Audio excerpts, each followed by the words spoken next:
Good evening, ladies and gentlemen. I'd like to bring the City of Newberry Board of Adjustments to order. Do I have approval of the agenda? So moved. Second. Motion for Commissioner Martin, second from Commissioner Farnsworth. I got you. Any announcements? Any questions on the dice? None on this motion. Seeing none. Public? Seeing none. All in favor? All in favor? Aye. Passes unanimously. City Attorney, would you please read in the quasi-judicial proceedings for item 1? Yes, Mr. Mayor Pro Tem, the all public testimony will be taken by oath. Our clerk will swear in anyone who anticipates testifying in just a moment or two. Everybody will be that testifies is subject to cross-examination. All documents and exhibits will be entered and given to our clerk. And the giving of opinion testimony is limited to the experts. Our planners are typical of people that have specialized training, and so that they are able to give their opinion testimony. The procedure that we'll go through is we'll hear from the applicant. There's no time limit as far as the applicant is concerned. Then the applicant is subject to cross-examination. Staff will then enter the staff report into the record, answer any questions that you may have. There'll be an opportunity for the applicant to provide rebuttal testimony. The floor will be open for public comment. The public comment is limited to 5 minutes per person. Then the applicant will have an opportunity for closing arguments. The public hearing will then be closed, and the commission is then entered into deliberations. And the first item of business for us to take care of is whether there's any ex parte communications, meaning have any of you all had any conversations with anybody outside of this proceeding about the particular matter that's on the agenda this evening? Tony? No, I have not. No, sir. None. None for me. We have none. Mr. Mayor Pro Tem, first item is the applicant to present what the applicant would like to present. Our staff can go ahead and do that and swear him in. And we might as well ask anybody, Ms. Judy, if anybody else anticipates talking this evening. Ladies and gentlemen, if you're here to speak to either item 1 or 2, let's go ahead and swear in right now. We can save a little bit of time.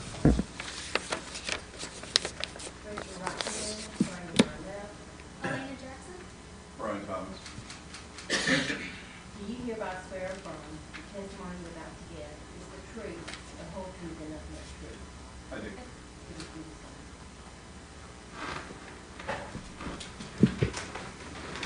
This time, we're ready, Mr. Attorney, staff overview. Yes, sir. Mr. Chair, the applicant will not be joining us tonight, and so after the staff overview, which is brief, I'll just go right into the staff report if it pleases the board. So, Resolution 2022-06 is related to the application for a variance on the minimum lot size in RSF2 zoning district, the purpose of which is to take one large lot and subdivide it to make 2 buildable smaller lots. The subject property is located on 252nd Street, Southwest 252nd Street, and right by Southwest 3rd Avenue. The application, basically, as I stated, is to request that the minimum lot size in RSF2, which is 10,000 square feet, minimum lot size, be reduced on one of the 2 lots to allow for 2 buildable lots. Basically, one of the lots, when subdivided, one of the lots would be 10,000, slightly over 10,000 square feet, 10,396, I think it is, square feet, whereas the other lot would be, or 394 square feet, and the other would be 9,136 square feet. You might ask why they didn't take the 394 square feet and add it to the other lot.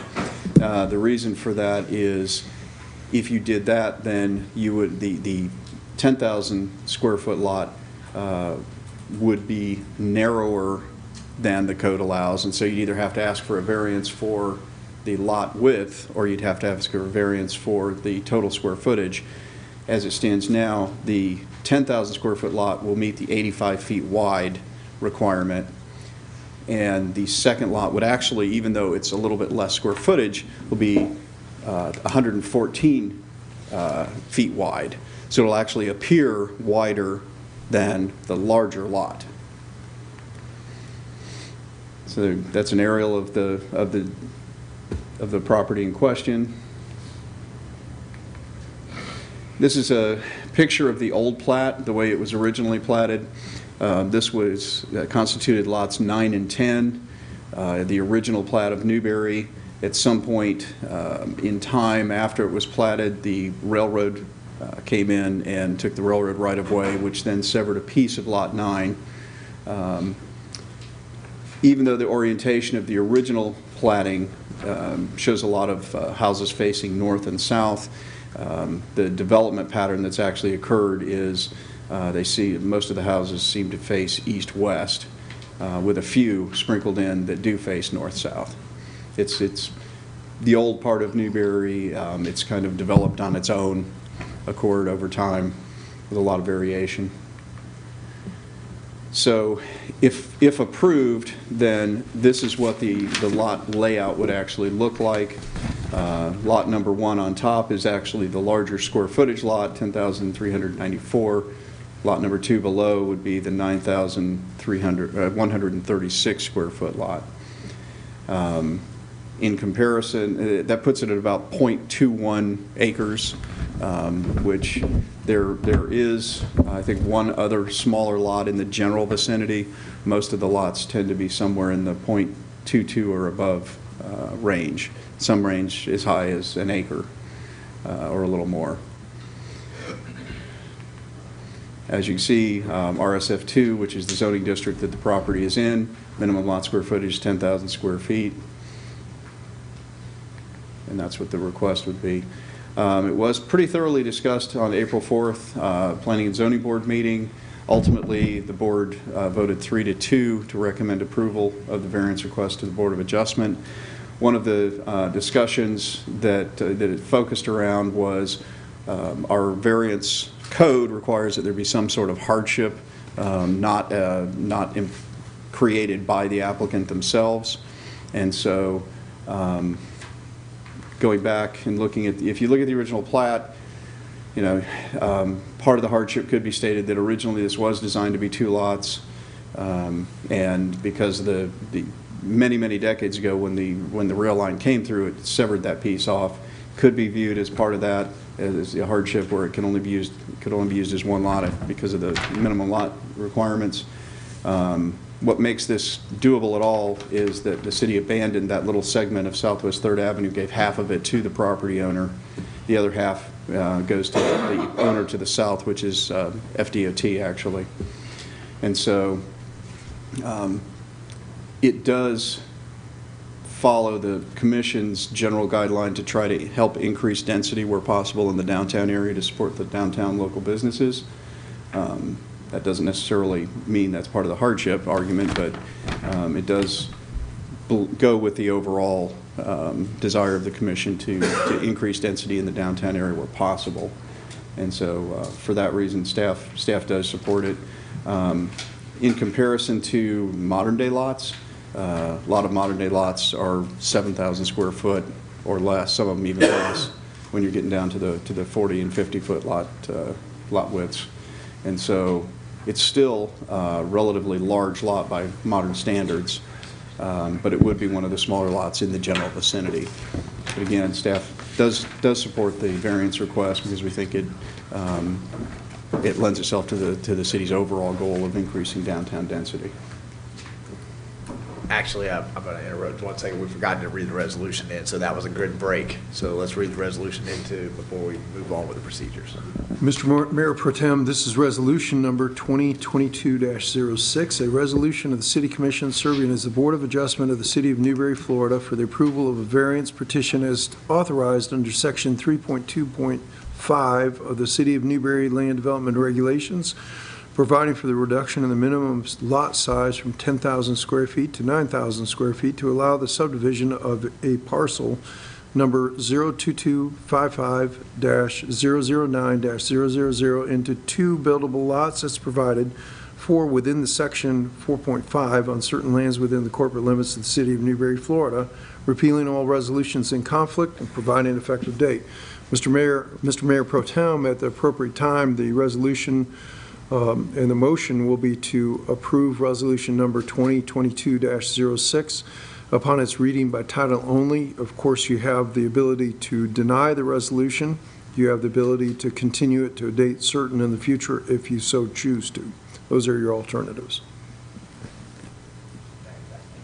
Okay. Brian? You're done? Yes, sir. Is there any public comments? Mr. Belts is not here? Yeah, that's correct, Mr. Chair. Okay. Mr. Chair, I have not been contacted by anybody wishing to claim a third-party intervener status, so we can skip those. Okay, sections. okay. The applicant ain't here. Anybody wish to cross-examine? Nothing? Okay. Brian, I was looking at the map, and there is about a dozen different properties that are listed in there that are about the same size, give or take. Can you just confirm that's correct? Mr. Chair, that is generally correct. Like I said, the variance lot would be slightly smaller than all but maybe one of the lots in the area. Most of these fall, like I say, in the 0.22 to 0.24 size range. This one would be right at 0.221 acres. But there's a lot of variation throughout the area. There are some very large lots, but there's also some that are barely larger than the requested lot size. Okay. All right. Thank you.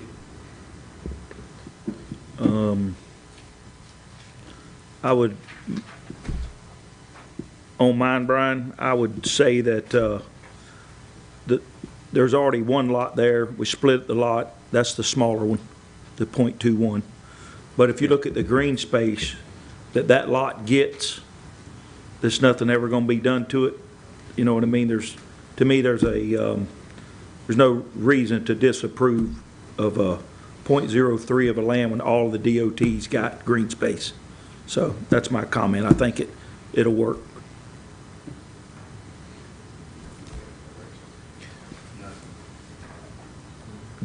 Deliberations? Yeah, are there any more lots in that area available? Mr. Chair, didn't actually look at that. I think there are maybe a small number vacant lots here or there, but not a lot. What are the size of the ones that are available? Again, I didn't do an inventory, so I couldn't Okay. really accurately just tell you that. I'm trying to make sure that those lots that are available right now, could this potentially happen with those lots? Mr. Chair, if you look at the general pattern, the typical platting, original platting was 70-foot wide by 150-foot deep.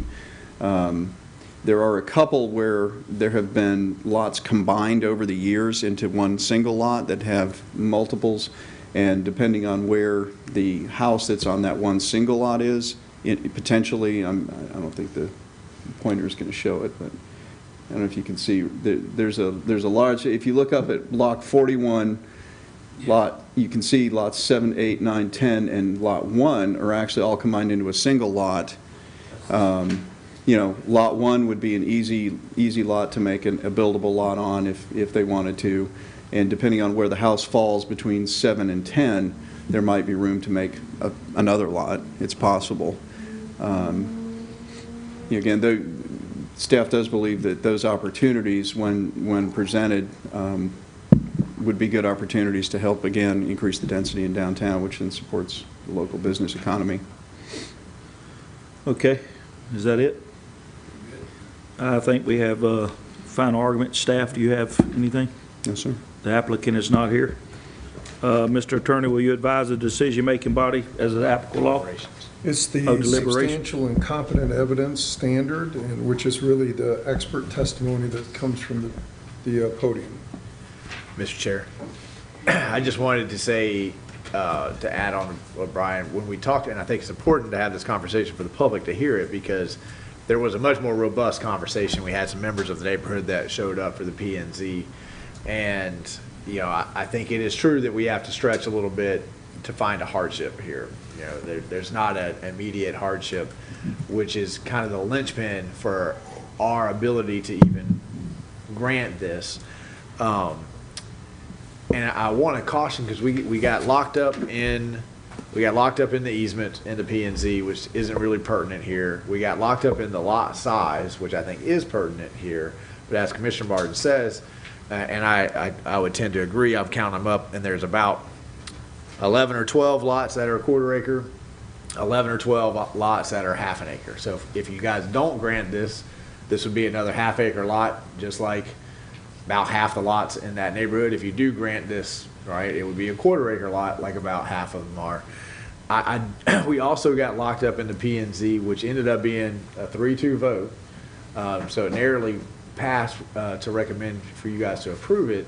We also got locked up in this idea of a precedence. And I recently have become much more cautious about using that word, because I think that it's important for you guys to be able to look at every single agenda item that comes in front of you as a standalone item, right? So if you guys do grant this, I wouldn't argue that that means that if that lot comes and says we want to separate out parcel number 1, that doesn't mean that that person can point to this one and say, well, you guys already separated that out, so you've set a precedent, right? But they're at the same time as saying that, obviously it becomes difficult. If you do it for one person, it's hard not to do it for other folks. And so I understand that concern. I don't see any members of the public here that were at the P&Z meeting there that night, but I think it is important for, I'm sure they're watching this at home, to hear the board talk a little bit about that nature of precedent setting, and if we are looking to turn some of those, that 1.22 acre lot, some of those other half acre lots, we see this as the last remaining infill, and we're not going to, we're not going to entertain, this board anyway, won't entertain further dividing those lots up. Clearly, we can all change our minds, right? But I think that public kind of deserves hearing where we're at when it comes to that point. It's one of our older neighborhoods. It's got that larger lot size that I know a lot of you guys have been advocating for. And the public that came to talk at the P&Z, that was really their, that was really their argument, that this is an older neighborhood. We moved to this neighborhood to have these big lots, right? That's what we want. I don't think that dividing this up changes the nature, because there's still 2 quarter acre lots.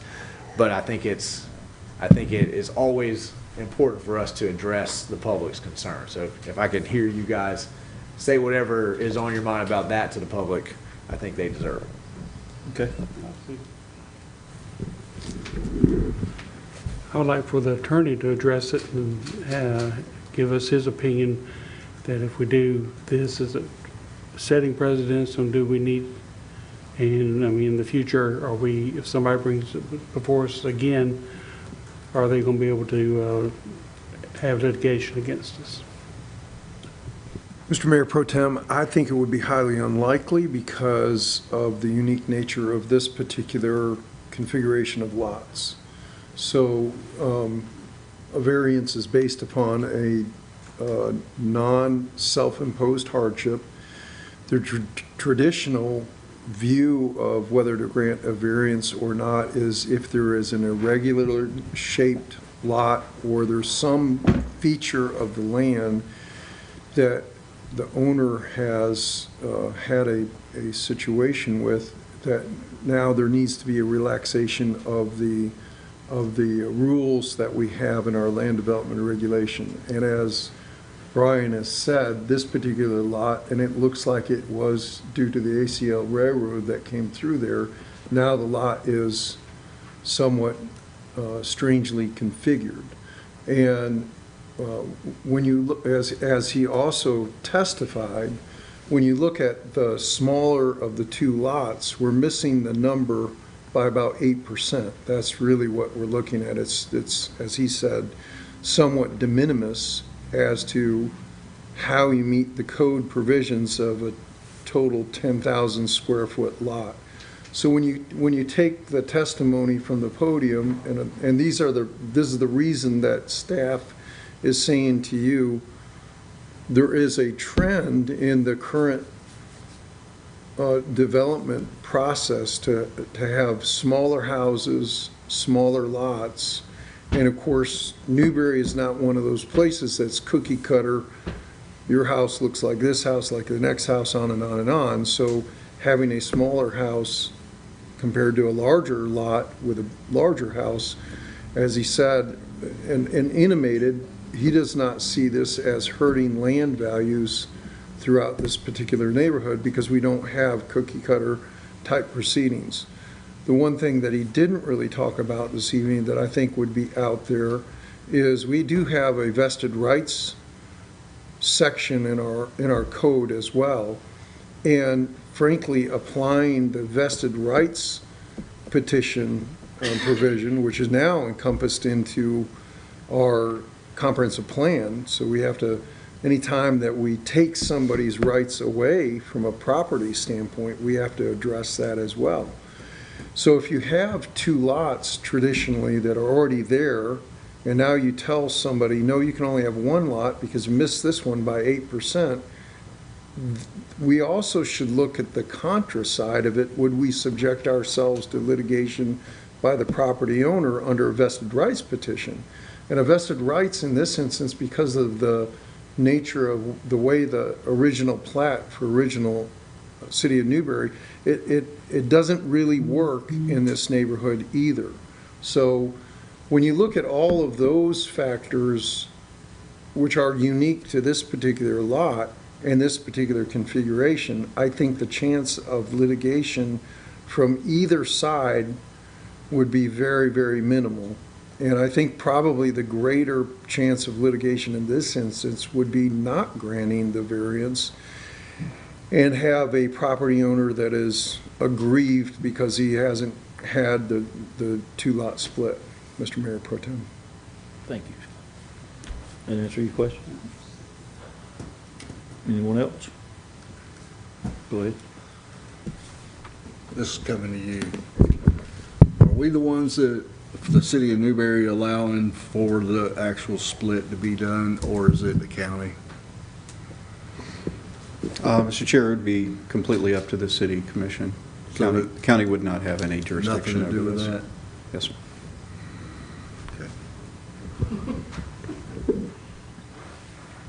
Commissioner Mason? I'm good. Oh, okay. We've already read the factual findings, so we'll take a vote. Need a motion. Move to approve. Second. Got a approval by Monty and a second by Mr. Commissioner Martin. All in favor? You got to do. Question from the dice. Any questions from the dice? None. How about questions from the public? None. Seeing none. All in favor? Aye. Aye. Still in quasi-judicial. We'll go to number 2.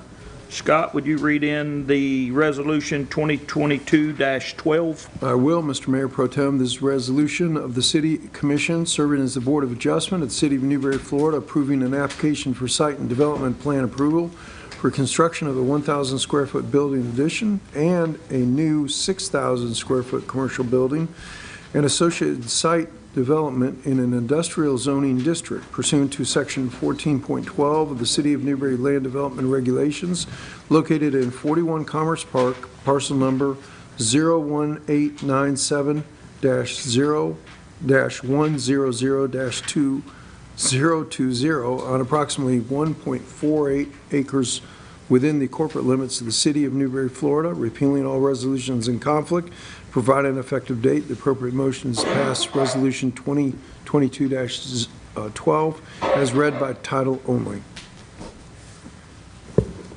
Hello. Staff?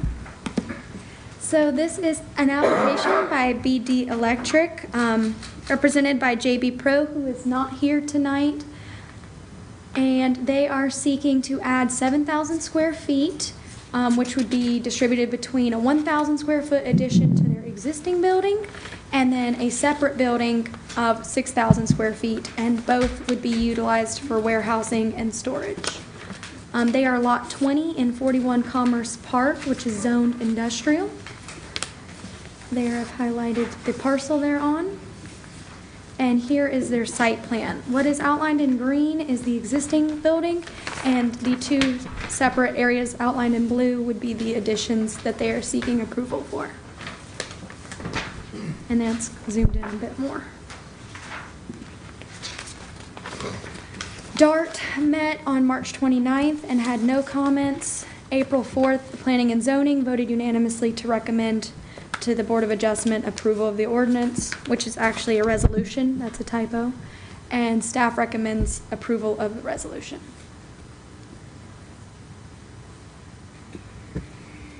Okay, we got, no third-party interveners? Mr. Chair, there's been nobody contacting us to claim third-party interveners. Nobody. As well, so that may be the public comment. Public comments? The applicant's not here? No third party? Anything else from the staff on this? None? Members of the decision-making body? Anybody got any questions? Go ahead, Mr. Martin. Ms. Jackson, are we adding an additional driveway here up in the northwest corner? Are those parking spaces? What exactly are, and is that going to be a drive-through, or is that already existing? I don't even remember. There is already an existing driveway. Those are the additional parking spaces that they're adding. Okay. And it's essentially where they already park, they just are Okay. actually paving They're it. going to pave it? Okay. Gotcha. Thank you. Anyone else? Final arguments from the staff, public? Seeing none? Motion. Now, hang on. City Attorney, will you advise the decision-making body of the applicable law? It is substantial and competent evidence, Mr. Mayor Pro Tem. Any more deliberations?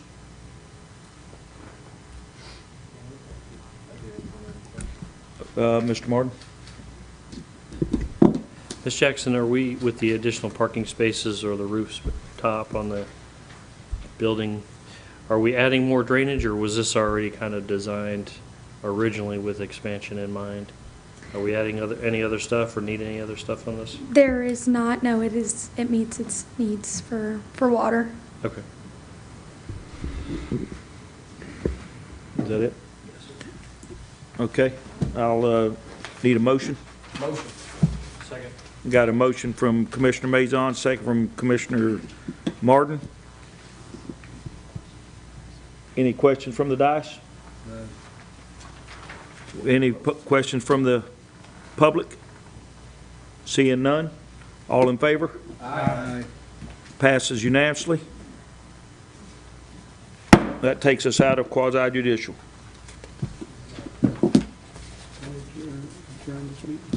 We're adjourned till right now. Yeah. Wow, it's already Good job. time. Good job. Yeah, right. Better than I do. We'll get the, After Rick came. Sierra, we're still live, correct? yeah. All right, ladies and gentlemen, we're going to go ahead and convene our regularly scheduled Newberry Commission meeting. Made it a little bit past 7:05, but we're going to get back on track here. We had a lot of pictures to take before we got started. I'd like to start with an approval of the agenda. I have a motion from Commissioner Clark, a second from Commissioner Martin. Any comments or questions on the motion on the floor from the dais? Hearing none, any public comments or questions on the motion on the floor? Seeing none, all those in favor signify by saying aye. Aye. Motion passed unanimously. We're going to start with our first presentation, which is Professional Municipal Clerks Week. And I don't think we have a presentation. We're just going to go right into proclamation. There is no greater challenge and there is no greater honor than to be in public service by Condoleezza Rice. Whereas the Office of the Professional Municipal Clerk, a time-honored and vital part of local government, exists throughout the world. And whereas the Office of the Professional Municipal Clerk is the oldest among public servants, and whereas the Office of the Professional Municipal Clerk provides the professional link between the citizens, the local governing bodies, and agencies of government at other levels. And whereas professional municipal clerks have pledged to be ever mindful of their neutrality and impartiality, rendering equal service to all, whereas the professional municipal clerk serves as the information center on functions of local government and community. Whereas professional municipal clerks continually strive to improve the administration of the affairs of the Office of the Professional Municipal Clerk through participation in education programs, seminars, workshops, and the annual meetings of their state, provincial, county, and international professional organizations. Whereas it is most appropriate that we recognize the accomplishments of the Office of Professional Municipal Clerk. Now, therefore, I, Jordan Marlowe, Mayor of the City of Newberry, do recognize the week of May 1st through May 7th, 2022 as Professional Municipal Clerks Week, and further extend appreciation to our Professional Municipal Clerk, Ms. Judy S. Rice, and to all professional municipal clerks for the vital services they perform and their exemplary dedication to the communities they represent. In witness whereof, I have hereunto set my hand this 25th day of April 2022, and I would say we have the most professional of professional municipal clerks, and I don't think I've ever said professional that many times in 30 seconds before. Very professional. Thank you. Thank you. We'll move on to the Building Safety Month proclamation. Do we have a presentation for that, or are we going straight to the proclamation there? We do have a presentation. Well, come on down and tell us how safe we've been.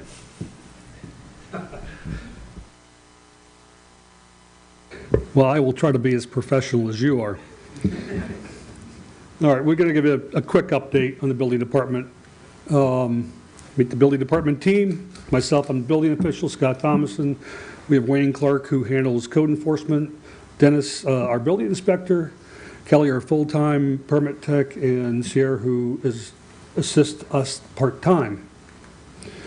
Building department, we're bound by the Florida Building Code and the city's Code of Ordinances, as well as Florida statutes. Florida Statutes 553 is what covers building codes. We work with contractors, homeowners, promoting a safe and responsible services for our community. Our goal, number one goal, is life safety. We are responsible for issuing all the permits within the city limits, and we work with our utility providers as well as Alachua County. Last fiscal year, we had issued a total of 733 permits. 127 of them were site-built homes. We did almost the 3,800 inspections.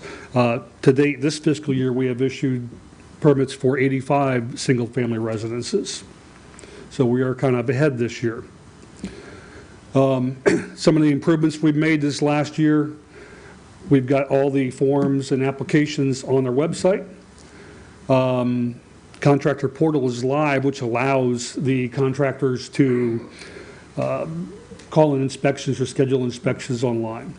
We are working on moving towards transitioning to complete electronic submission, plan review, and applications. That's something we've been working on. And we've also, something we're proud of is we've got a master building permit program, which we've just got up and running. Northfleet is doing it. And what it does is we allow them to give us copies of their plans, certain models. We pre-approve them. So what the goal is to get them to be able to basically get a same-day permit for a house. That's what we're working towards, really streamlining the process. We want to be business friendly. Okay, Building Safety Month. This is coming up in May. International Code Council sponsors Building Safety Month. We have 4 weeks. Week 1 focuses on energy innovation. Week 2 focuses on building safety careers. Week 3 is disaster preparedness, and week 4 is water safety. Week 1, we know that the way the population is growing and the energy consumption, there's anticipated to be a 50% increase in the next 30 years, energy usage. So what ICC is working on is safety and sustainability. As a building professional, we work on creating things, safe construction sites, safe working, safe construction sites, energy efficiency, and using science and innovation. We say energy efficiency. Florida does have an energy code that we have to follow. We look at safety. We've got probably a couple permits, 2 or 3 permits for solar rooftop units coming in every single week. So I'm certainly not an expert on solar. The utilities guys are not experts on solar. The fire department's not experts on solar. So we've actually got a package from an expert on solar, and we've been reviewing that material so we can become experts on solar. We've also, something we've done with that is we're requiring the technicians from the solar company to meet us on site so we can go over everything, because there is a lot to think about and a lot of things that have to happen. If the power goes down or something happens, we've got to make sure it shuts off so it doesn't backfeed in. If they have a fire in their house, we've got to make sure when the firefighter gets there, he turns it off, it's going to shut off the batteries and shut off everything else, so they're not spraying water on electrified wires. Week 2, we talked about, it's about building inspectors, building officials, that's me, and what we do, trying to attract more people to the industry. There is a tremendous work. We have seen pay come up over the years, finally, which I'm happy for. Some of the positions are building officials like myself, building inspectors, permit technicians, and code enforcement officers. Week 3 is disaster preparedness. We know about hurricanes. I don't have to tell you too much about that. One of the big things we deal with in Florida is wind load. We preach it. Right now we're 130 miles an hour. That's the minimum standards. That will probably increase in the next 5 years. We'll start seeing it go up to 140, maybe even 150. When I say we're in Florida, that's where we are. You get down to Miami-Dade, it's a lot more stringent and everywhere along the coast. Some of the things we deal with are disaster mitigation, disaster preparedness, disaster response, and recovery. When we had the tropical storm come through, a lot of you guys don't know, but my staff was here. We were cruising around with Public Works, utilities, and fire, and we were all working together, and if there was a house that had damage on it, they would let us know, and we would go and do an evaluation, and we would actually tag and record the house. We only had one house that had a tree come down that we had to actually tag as uninhabitable.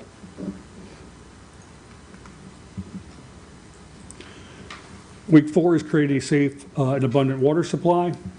And we know we have springs here, our area is the spring capital of the world, and that's one of the things we want to make sure, one, that we keep the water safe, and as their plumbers are using it, we keep it safe. I don't know, when I started plumbing back when I was yay high, they used to use solder head lead in it. That's one of the things that they don't use anymore. Sorry. They used to use flux that had petroleum base. Can't use that anymore. So a lot of things have changed over the years in the codes, and I think it's moved in the right direction. And any questions? Because I've tried to make it as quick as possible. Great job. Any questions? Great presentation. Good job. Yeah. Doing you're doing great. With that, I'd like to offer the following proclamation.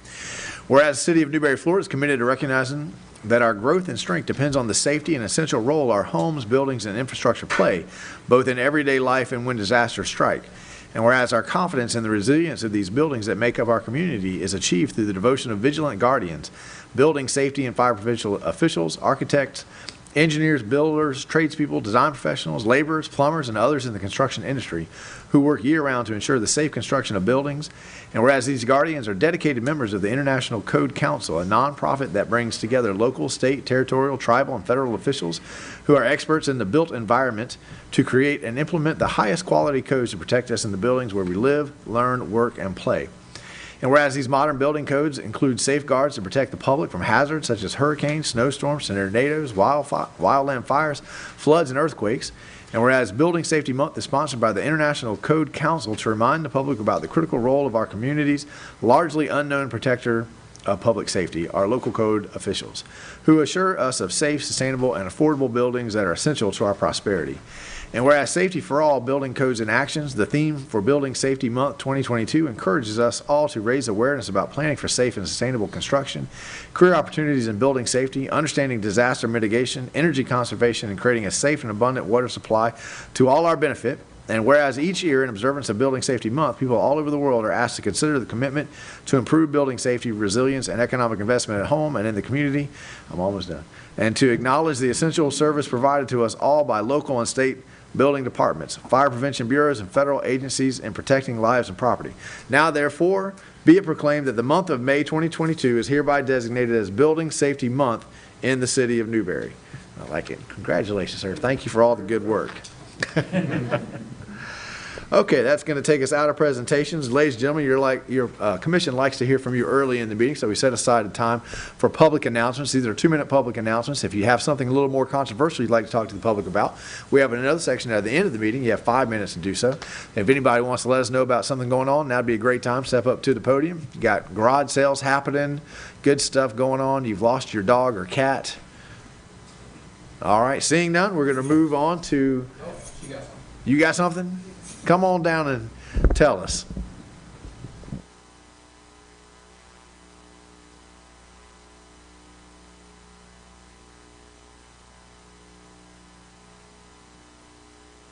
Okay. Good evening, Mayor Marlowe and the city commissioners, and congratulations to Commissioner Farnsworth on your win. We, the public, people of my time, just want to thank you all for letting us use the building for this school year, wanting to let you know that May 19th, oh gosh, I think that's it. I don't have my calendar up and I'm trying to go real fast here. I'm sorry, May 12th will be our last day. We're going to stop it 2 weeks before school starts because right now all they're doing is testing. We will have the building cleaned up with our stuff and put in a cabinet and everything, so nothing's out of place, and we will let you all know when we will start again. So thank you all so much for letting us use the building, and it's been very beneficial to many of the students and kids here in the neighborhood. So thank you. Well, thank you, and we... Of the hours, from 4 to 5:30. Yes, and we... Tuesday and... Monday, Tuesday, and Thursdays. Mm-hmm. Well, we want to thank you for what you're doing, and we hope that you come back and do it all again in the 22-23 school year. I know how much commitment it is to teach young people, so we appreciate you. Anything we can do to support you, we're there. All right, thank you all. Right. Any other public comment? Did that comment make anyone remember anything else? Come on down, Pastor Lowry. Don't forget to introduce yourself. Best.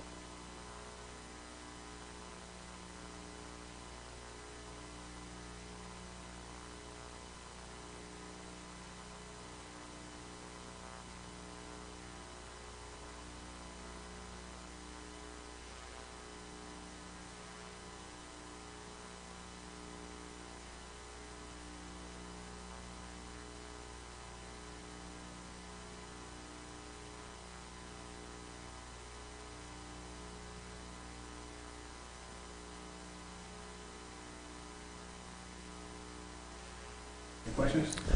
Thank you. Okay, thank you. Any other public comments? See, once one person goes, it gets a little easier.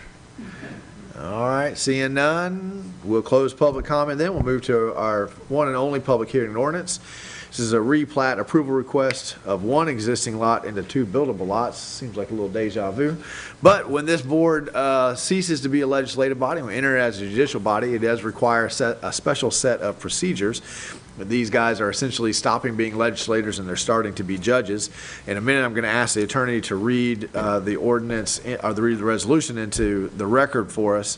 But before I do that, I'm going to go ahead and explain that all public testimony will be taken under oath. Everyone testifying will be Testifying will be subject to cross-examination. All documents and exhibits shall be entered into evidence. The giving opinion testimony is limited to experts, and closing arguments will be limited to the evidence of record. Mr. Attorney, would you go ahead and read the resolution in, then I'll ask the clerk to swear everyone in. Yes, sir. This is a resolution of the City Commission of the City of Newberry, Florida, approving with appropriate conditions and safeguards the replat of original Newberry Block 45, lots 9 and 10, parcel number 02255-009-000, as authorized under Section 5.18 of the City of Newberry Land Development Regulations in a residential single-family 2 RSF zoning district on certain lands within the corporate limits of the City of Newberry, Florida, repealing all resolutions in conflict and providing an effective date. The appropriate motion at the appropriate time will be to pass or to deny or to continue to a date certain resolution number 2022-19 as read by title only.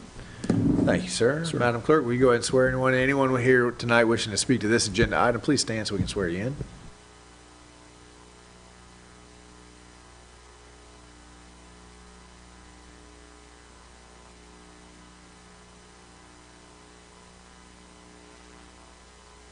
Thank you, ma'am. Let's go ahead and do ex parte. Commissioner Maison? No. Commissioner Martin? No, sir. Commissioner Farnsworth? None. Commissioner Clark? Commissioner Coleman? None. That's no for me as well, and again, I'm a non-voting mayor.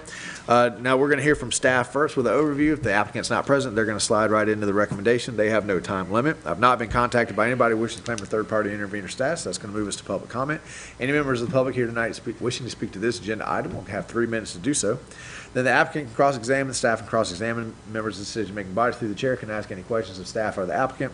Then we'll hear final arguments. The city attorney will advise the decision-making body as applicable law. Then we'll deliberate, and after deliberation, we'll have a motion to approve, continue, or deny. That's the presentation order we're going to follow. Brian, go ahead and give us the overview and the recommendation, since I think everybody in the room was here the first time. Yes, Mr. Mayor, thank you. As stated, this is a request to replat the large parcel into 2 buildable lots. The reason that you're hearing essentially the same thing on the same night is the first step the applicant needed to get your approval for the variance that allowed for the smaller lot. Once you've granted that, then the second step is the actual replatting. Because it is a platted neighborhood area, it has to be replatted through a formal process. And so, as you saw before, it was originally lots 9 and 10 oriented to face south on Southwest 3rd Avenue. They're going to be reoriented to face east. The one lot conforms with the minimum RSF2 lot square footage, whereas the other one is slightly less. You've seen the aerial before of the parcel, and you've seen the original plat of lot 9 and 10. And then this is the sketch of what the new newly platted lots will look like, and then that's the copy of the actual plat itself, which, like larger subdivision plats, will also have the same endorsements off to the side. So, recommendation is to approve resolution 2022-19, approving the replatting of parcel number 02255. 009-000 into 2 buildable lots. Thank you, Brian. I've not been contacted by anybody wishing to claim a third-party intervener status. That's going to move us to public comment. Anybody wish to speak on this agenda item?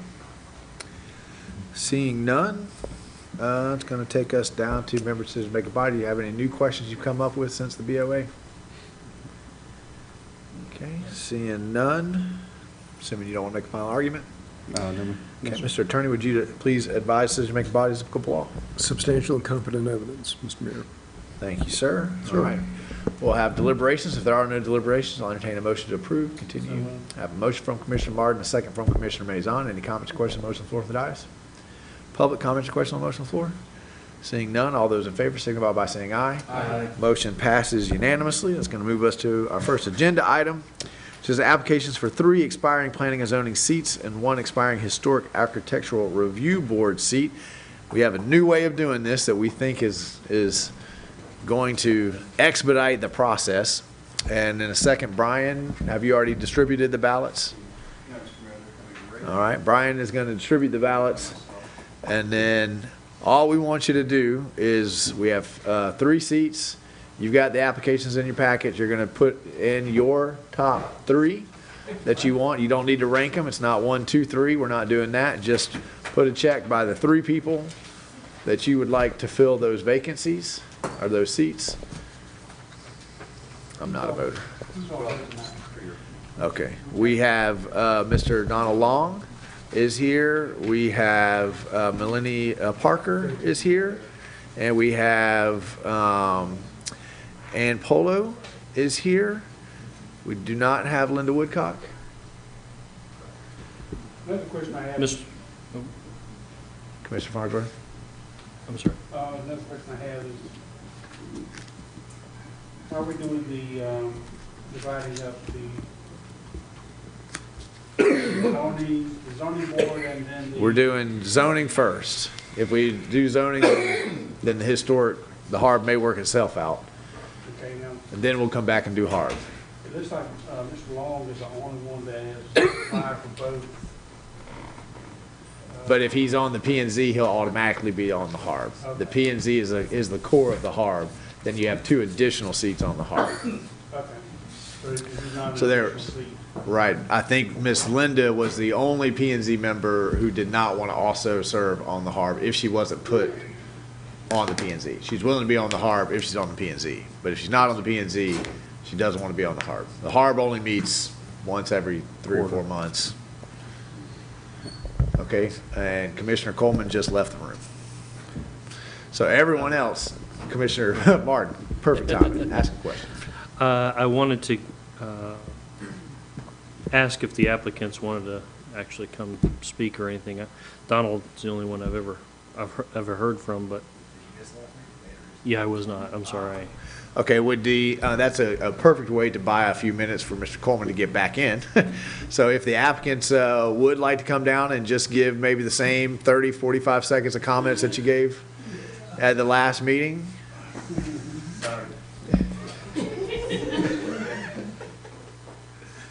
How you doing, Commissioner, Mayor? Congratulations, Farnsworth, on being re-elected. Yeah, it's on. Just want to say thank you guys for the opportunity to advise you on the planning and zoning. So whatever you vote, it's been a pleasure. So that's all I had. Thank you, sir. Ms. Parker?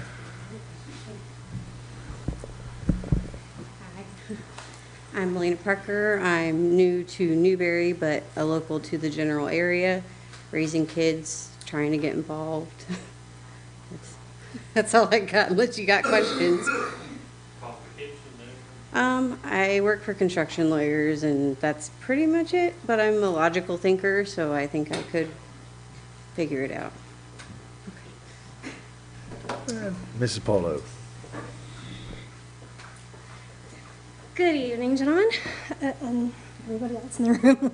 My name is Ann Polo. I am currently the Member Engagement Manager for the Gainesville Chamber of Commerce. Prior to that, I was with Shearer Construction for 18 years as their Marketing Director and Executive Administrator. I've lived in Newberry for almost 2 years now, and I love it, and I'm looking forward to the opportunity to get involved. And all 3 are Gator fans, right? Oh, absolutely. Yeah.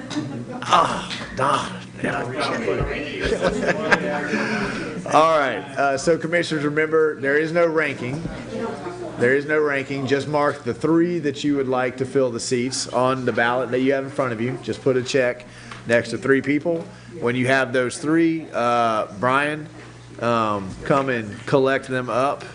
Brian is going to be our math wizard in the back, and he will tell us if this has been accomplished in 1 round. We'll come over, I'll get you, buddy. And while Brian is figuring that out, I would say to all the applicants, because I love the wanting to get involved, we've got 3 seats and we have more applicants than that. But we have a garden club, we have a Main Street, we have a Newberry Chamber, Lions Club, we have other boards and committees. So if we can't get you involved in this aspect, I hope that you take that same commitment and apply it to something else. We have a Newberry Opioid Task Force that's always looking for people to help out, set up tents, and B, labor. So there's lots of ways to get involved here in the city of Newberry. And we'll just give them a couple of minutes.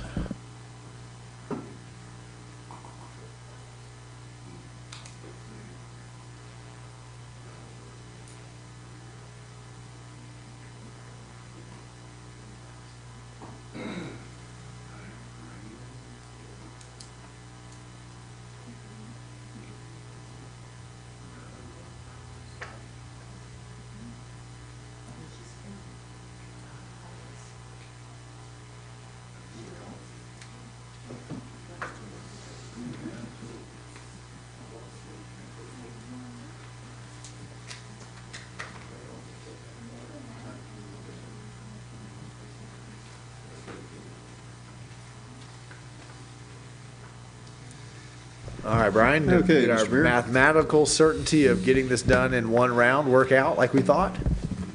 No. Close. It was so close. So round one, Donald Long is selected with 5, and Polo is selected with 4, and there is a tie between Melina Parker and Linda Woodcock. So I'm going to hand the ballot back out. Okay. Do we have a fresh blank ballot?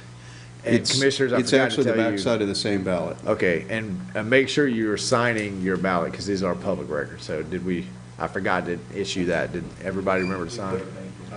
Okay, They did. I checked, Mr. Mayor. perfect.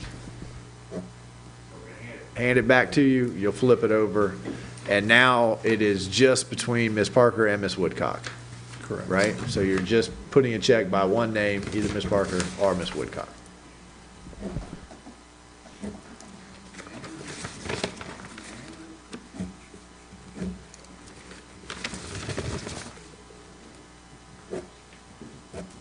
Okay. Mayor's non-voting. Non-voting mayor.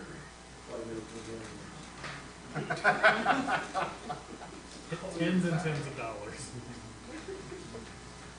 He deserves everything he gets. He can require that petition.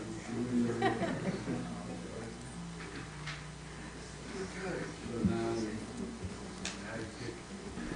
Only Pick picking one. between Ms. Parker or Ms. Woodcock. Everyone else is done. While they are doing that, congratulations to Mr. Long and Ms. Polo. We appreciate your willingness to serve. We appreciate you.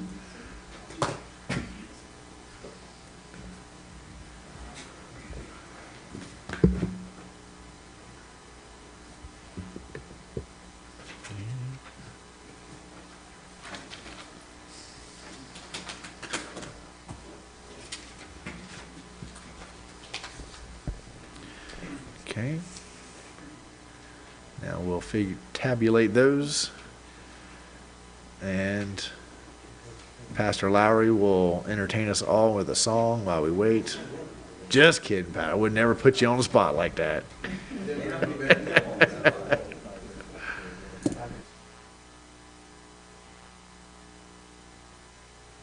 All right, that didn't take long.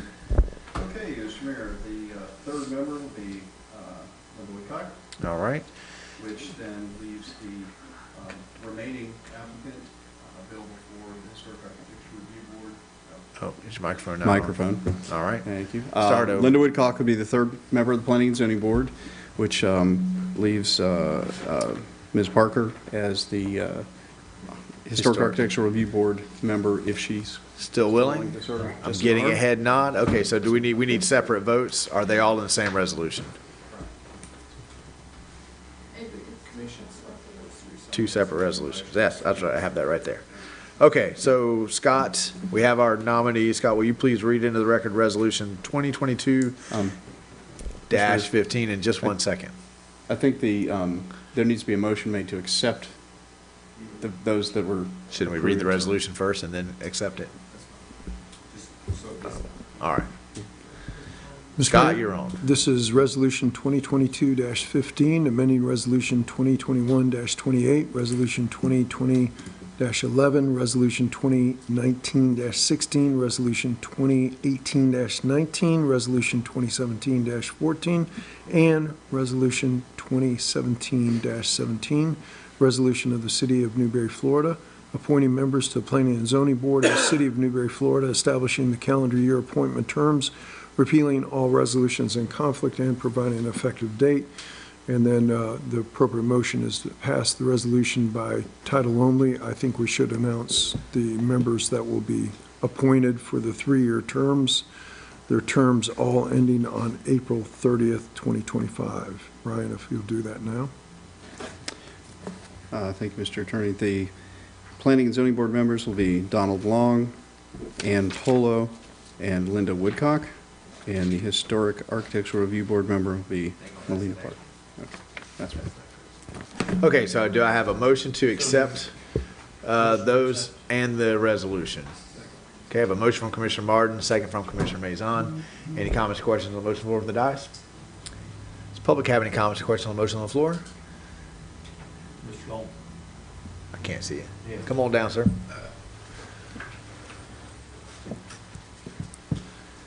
I just want to have the opportunity to thank you guys for voting me in, and I appreciate the opportunity to advise you during the next 3 years. So, thank you. Thank you. Any other public comment on the motion on the floor? Seeing none, all those in favor signify by saying aye. Aye. Motion passed unanimously. Scott, would you please resolution 2022-16 into the record, and we'll name the appointed. Mr. Mayor, this is resolution number 2022-16, amending resolution 2021-30 and resolution 2020-51, a resolution of the City of Newberry, Florida, appointing members to the Historical Architectural Review Board of the City of Newberry, Florida, establishing calendar year appointment terms, repealing all resolutions in conflict, providing an effective date. Appropriate motion is pass resolution 2022-16 as read by title only. And Brian, if you'll fill in the blanks, please. Mr. Attorney. Thank you, Mr. Attorney. The new Historic Architectural Review Board member selected by the commission will be Ms. Melina Parker. Shouldn't Ms. Polo, do we have to put Ms. Polo, because she's a new to Harv as well, right? By her appointment at the P&Z, but she'll also be new. Yes, Mr. Chair. The resolution will actually have all of the members. All four. Including those that were not up Linda for and appointment. Donald, right? Yes. So the resolution will state all four of them. It'll state all of the Planning and Zoning Board members plus the two. Plus the two, okay. Harp members. All right, so with that, I do have a motion to accept. Excuse me. Resolution 2022-16. So moved. I have a Second. motion from Commissioner Coleman, a second from Commissioner Martin. Any comments or questions on the motion on the floor from the dais? Public comments or questions on the motion on the floor? Seeing none, all those in favor signify by saying aye. Aye. Motion passes unanimously. That will take us to item 5, which is the Opioid Task Force Interlocal Agreement. We have exciting news. If we have any members of the task force, if you can make your way down and We do. tell us about all the work you've been doing. Good evening, Mayor and Commissioners, and congratulations, Commissioner Farnsworth, on your reelection. I'm Joy Glanzer, Chair of the Newberry Opioid Task Force, and I'm joined by our members. Mark Modis is our treasurer, and Naim is our vice chair. And we're here to give the exciting news that we have the interlocal agreement here for you to sign tonight between the local municipalities and the Children's Trust of Alachua County. It's been in the works since about February when we first got together with them and met with them and proposed this cooperation between the trust and the Opioid Task Force. After you committed to supporting the opioid awareness campaign last year with $15,000 to be put towards the Rad Kids program to be in all rural rural schools, our task force hit the road and we proposed the same proposal to the municipalities to join us in funding a general awareness program. We had great success, and now that we have this interlocal agreement, we'll be revisiting all of them to solidify our coalition in the fight on the opioid crisis. Once we have the other municipalities signed on, we will be ready to present our proposal then to the Alachua County Board of County Commissioners. We're going to ask them to match the funds that we've already raised. The board has already been very receptive to this, and they're waiting for us to come back. With this agreement, each participating municipality will appoint a representative. All of the cities will have someone that could come to the trust on that subcommittee and have a voice in how these pooled funds will be spent. The campaign will include all media, PR, radio, TV, ads, social media.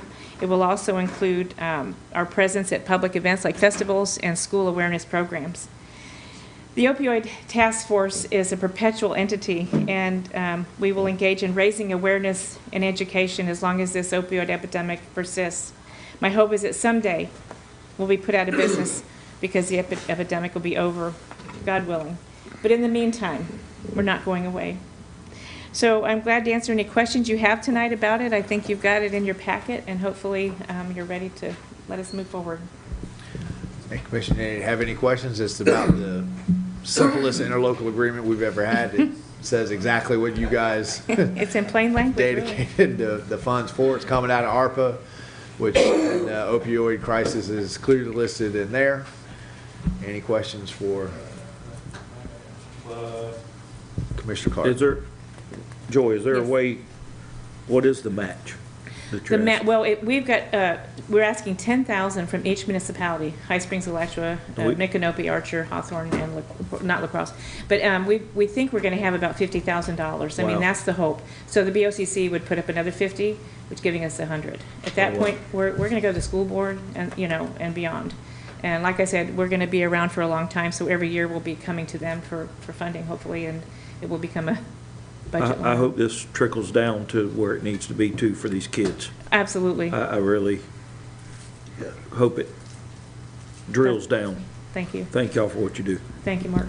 Commissioner Farnsworth. Joy, I was just curious, do the other municipalities have people participating like you guys are? or- Well, they don't have a task force like us. That's unique to this county, and I'm very proud of Newberry for doing this. And so, but by going out, we realize that this problem is not just in Newberry, so we've gone out to the whole county, and they're all on board. They're going to have one representative from each of their cities to serve on this trust subcommittee. Our representative is going to be Mark Modis. So, and all these people, they'll come to their meetings and they'll decide how they want to spend the money. If they want to spend it on radio, billboards, in their community. So it's going to give them a voice. So they don't have. We're like we're the committee, and they're going to be representatives coming to the board. And I would say that Joy is being humble when she talks about how excited the county. Commissioner Cornell at the Children's Trust was very gracious and flattering. He loves the model. He thinks this is exactly how the Children's Trust and the city should be working together. So I think that we will, whatever we get the cities to put in, we'll get the county to match, and then that's going to allow this to be, bigger and bigger. So, Commissioner Clark. Joy, this is, I know it's touched a lot of people, young, old, in this pandemic of opioids. And do y'all get, as a task force, do you get to go to the school to talk to kids? Is there any interaction with children? With this committee, no, not at this time. What will be interactive is the Rad Kids program. That is going to be huge, and we'll be reporting on that as it gets started. Our goal is to have it in every rural school by the fall. Okay. And it's an extraordinary program. But no, individually, we won't be going into the schools. We're just organizing it. But Micanopy is a Rad Kids school, and they report zero. Rad Kids is a holistic approach. They have zero bullying. You go down, the data on Rad Kids is phenomenal. So the kids love it. If you've ever gone to one of the ceremonies at the end, the kids are engaged. They're enthusiastic. They know responses. You say, "What do you do here?" They're all yelling it, right? It's very. It's a very positive thing. Dynamic. It's great to get into the schools. So. I had the opportunity actually to visit the Micanopy Rad Kids program when they were doing it for one term, and I was ready to get up and start screaming. It's really an impressive program that empowers young kids to really say no, to be in charge of their own bodies and who they are, which trickles down to the drug issue as well. May I say something to Yes, Commissioner Clark? sure, absolutely. Hello, everybody. Commissioner Clark, you had asked earlier as far as it trickling down. This is Mark Modis, I'm sorry about that. As a father of a daughter, I'll say about 6 years ago, she was assaulted down Broward County at school. And I would wish to say if we had Rad Kids down there, I just don't want another dad to be like me, thinking that something else could have been done and you got my promise, it will trickle down. Thank you for your time. Okay, so there's two things that we need to do, and the task force, Mark Modis is a CPA, he's our treasurer, so he's a money's guy, and we'd like for him to be on the county-wide force about the campaign fund. So we need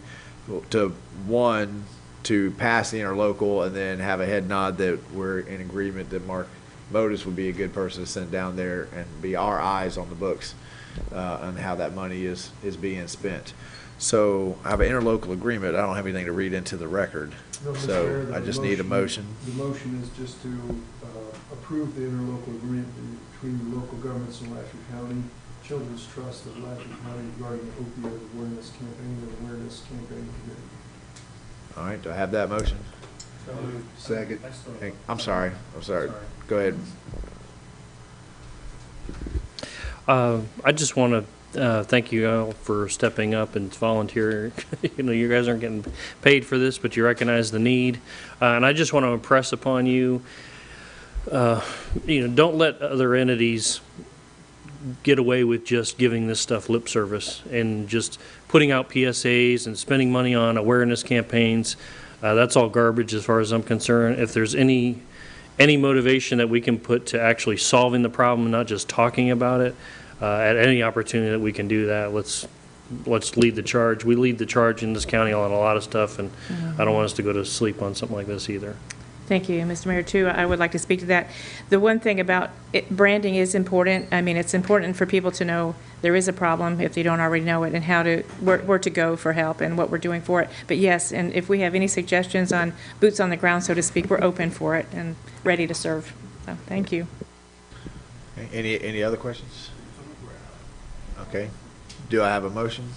So moved. I have a motion from Commissioner Farnsworth, a second from Commissioner Maison. Any comments, questions on the motion on the floor from the dais? Any public comments, questions on the motion on the floor? Seeing none, all those in favor signify by saying aye. Aye. Passes unanimously. Thank you guys for all your work. We appreciate you. I know how much work you guys are putting into it. We appreciate it. Okay, that's going to take us to item 6, Resolution 2022-22. This is amending the state revolving fund loan agreement. Mr. Attorney, would you please read that resolution into the record for us? Yes, Mr. Mayor, this is a resolution of the City of Newberry, Florida, relating to the state revolving fund loan program, making findings, authorizing the loan application, authorizing the loan agreement, establishing pledged revenues, designating authorized representatives, providing assurances, providing conflicts, severability, and effective date. Appropriate motion at the appropriate time is pass resolution 2022-22 upon its reading by title only. Okay, thank you, Mr. Attorney. Dallas, tell us what the revolving fund is. Is this where we just keep getting money back and forth? Is that? Yeah, as long as you keep paying it back. Yes, Mr. Mayor, this is what we commonly refer to as SRF, the State Revolving Fund Loan. Back in 2019, the Commission authorized us to make application for the SRF loan for the beginning engineering reports on our wastewater treatment plant expansion. Back in November or December timeframe, the Commission entered into a land purchase agreement to purchase 90-plus acres of land at our existing wastewater treatment plant. This amendment for the SRF loan is the funding mechanism that will allow us to close on that property. As Commissioner Coleman mentioned, the current interest rate on the SRF loan is 0.02%, which is, you're the banking expert, but I'd say pretty good.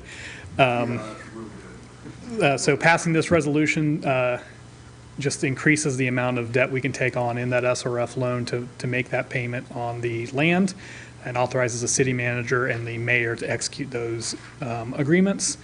And this is pledging your water wastewater system revenues to the payment of those loans. Okay, thank you, sir. Any questions for Dallas?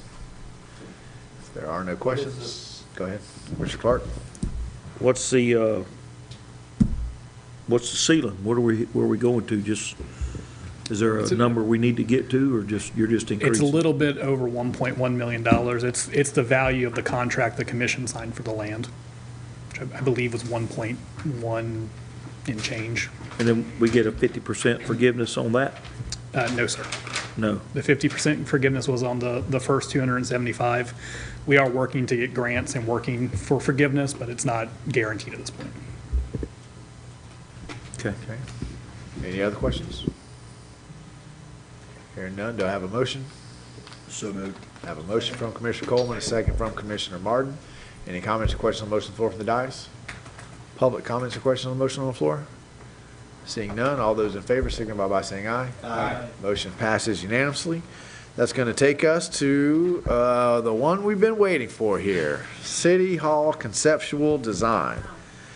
This is good stuff. I like the Monarch butterfly logo there. That's pretty cool. Wow. Commissioners, if you stay in long enough, you'll know you get a penthouse in the top floor. That's why you're in it. Good evening, Mr. Mayor, Commissioners. I have the pleasure of introducing Barnett from Monarch Design Group. He will be presenting on the City Hall campus project. What we're looking for tonight is for you guys to receive the presentation, provide us all the feedback that you can, and then we look to move forward with the project. So we're looking for you guys to authorize that. So, looking at you. And Mr. Mayor, I would just share that this is not the Commission's last chance to offer feedback. If we continue to move forward, there'll be a couple of, at minimal, a couple of other opportunities to provide us with feedback. And the next step in this project that we're seeking direction from the Commission on, whether it's tonight or in the near future, is we are winding down this phase, which is conceptual design. We're at the end of this contract for the work scope that we hired Monarch to perform, and the next step for us is to move into full-blown design. The number of zeros in the purchase order goes up a little bit when we go into full-blown design, and when the Commission feels that we're ready to move forward on that project, they'll give us direction. We'll undertake that next step of the project, and that how design phase works out, timeline, those types of things will be covered tonight in the presentation. Okay. Thank you, sir. Good evening. Everyone hear me? All right. So, as Travis introduced myself, my name is Barnett Chenault. I'm the president and managing partner of Monarch Design Group. And echoing what Mike said as well, despite looking at maybe the sophistication, the conceptual layout that you'll see here tonight, it really still is very fluid. This is kind of finishing up the several months of conversations that we've been having with staff, with our team, to figure out how plausible it is to fit everyone here on the central campus. So bear in mind any specifics that you see in this, we can adjust them and we can have conversations about them. So it's not the last comments that you have. So a few objectives tonight, how we arrived here, what the city and staff goals were that we used to kind of weigh our decision-making process during this programmatic stage, the building parameters that we're taking into account within the site, and then we also brought on a cost analysis team member to provide us realistic budgetary numbers and comparisons between a couple different options that are thrown out there early on, right? Because one of the building parameters and city goals that we have been talking about was we want something that is public facing, but also isn't the Taj Mahal of the area, right? There's a balance between utilitarian and the image that you want to give. So all those things are at work and balance as far as the cost is concerned. And finally, we'll touch on a concept and additional value engineering options that can be brought to the table to further improve the value of what you are seeing before you. And finally, the next steps of what we want to achieve and where we can go from here. So last time we met, we did a report on a site analysis for this current location. The one that you see up here currently is the option out of 3 that the commission voted on that they thought had the most viability. What it consists of is utilizing the back parcel of this current property that faces First Avenue as the new location for City Hall and the campus and all the different staff and departments that would be inside there. It maintains this current building as well and creates a covered pavilion and multimodal corridor, which basically serves to create community environment where you can host festivals and other activities that activate the inner side. So it kind of takes on the arcade that's been started out here on the existing campus and continues it on to the back and kind of completes that area. It accounts for parking, expansion, driveways, and also maintaining green space that's out front. Excuse me. Some of the goals that we talked about while we were looking at this that made us go in this direction is the need for a centralized campus. Currently, everything's all scattered out around the city, and there's a lot of discussion that we had about consolidating into one place. A need to house current departments on site, a need to accommodate for future expansion because we want to provide for today, but also need to make sure that we don't build a building that in 10 years from now, we've outgrown the site. So we've accommodated that in here, and we'll talk about some of those plans. Ample parking for staff and public. As we go through, there's multiple options for that. It changes as we get into the phased elements of this, as well as a historic composition that matches the character that the existing City Hall has, but also makes room for growth into the future, right? We don't want to design something that you're limited to and having to match all the styles and textures. So it plays in both worlds a little bit. Creative connections with community, that's that area that's talking about the covered pavilion, spaces for mixed use during high traffic times and areas that public can gather. Flex space to accommodate mixed use events and a public facing image. Again, we'll come back to that one, but because it is facing First Avenue and the plan for the split pairs when it comes into fruition, you will have two facing roadways, right? So it's important that this one also maintains some sort of presence while this one has it as well. So I won't go into all of the details inside of this unless you really want me to, but the gist of it is we spent many hours sitting with staff, getting to understand what the programmatic needs were that they wanted inside this building. We accommodated all the office spaces that they see they are going to need for growth into the future.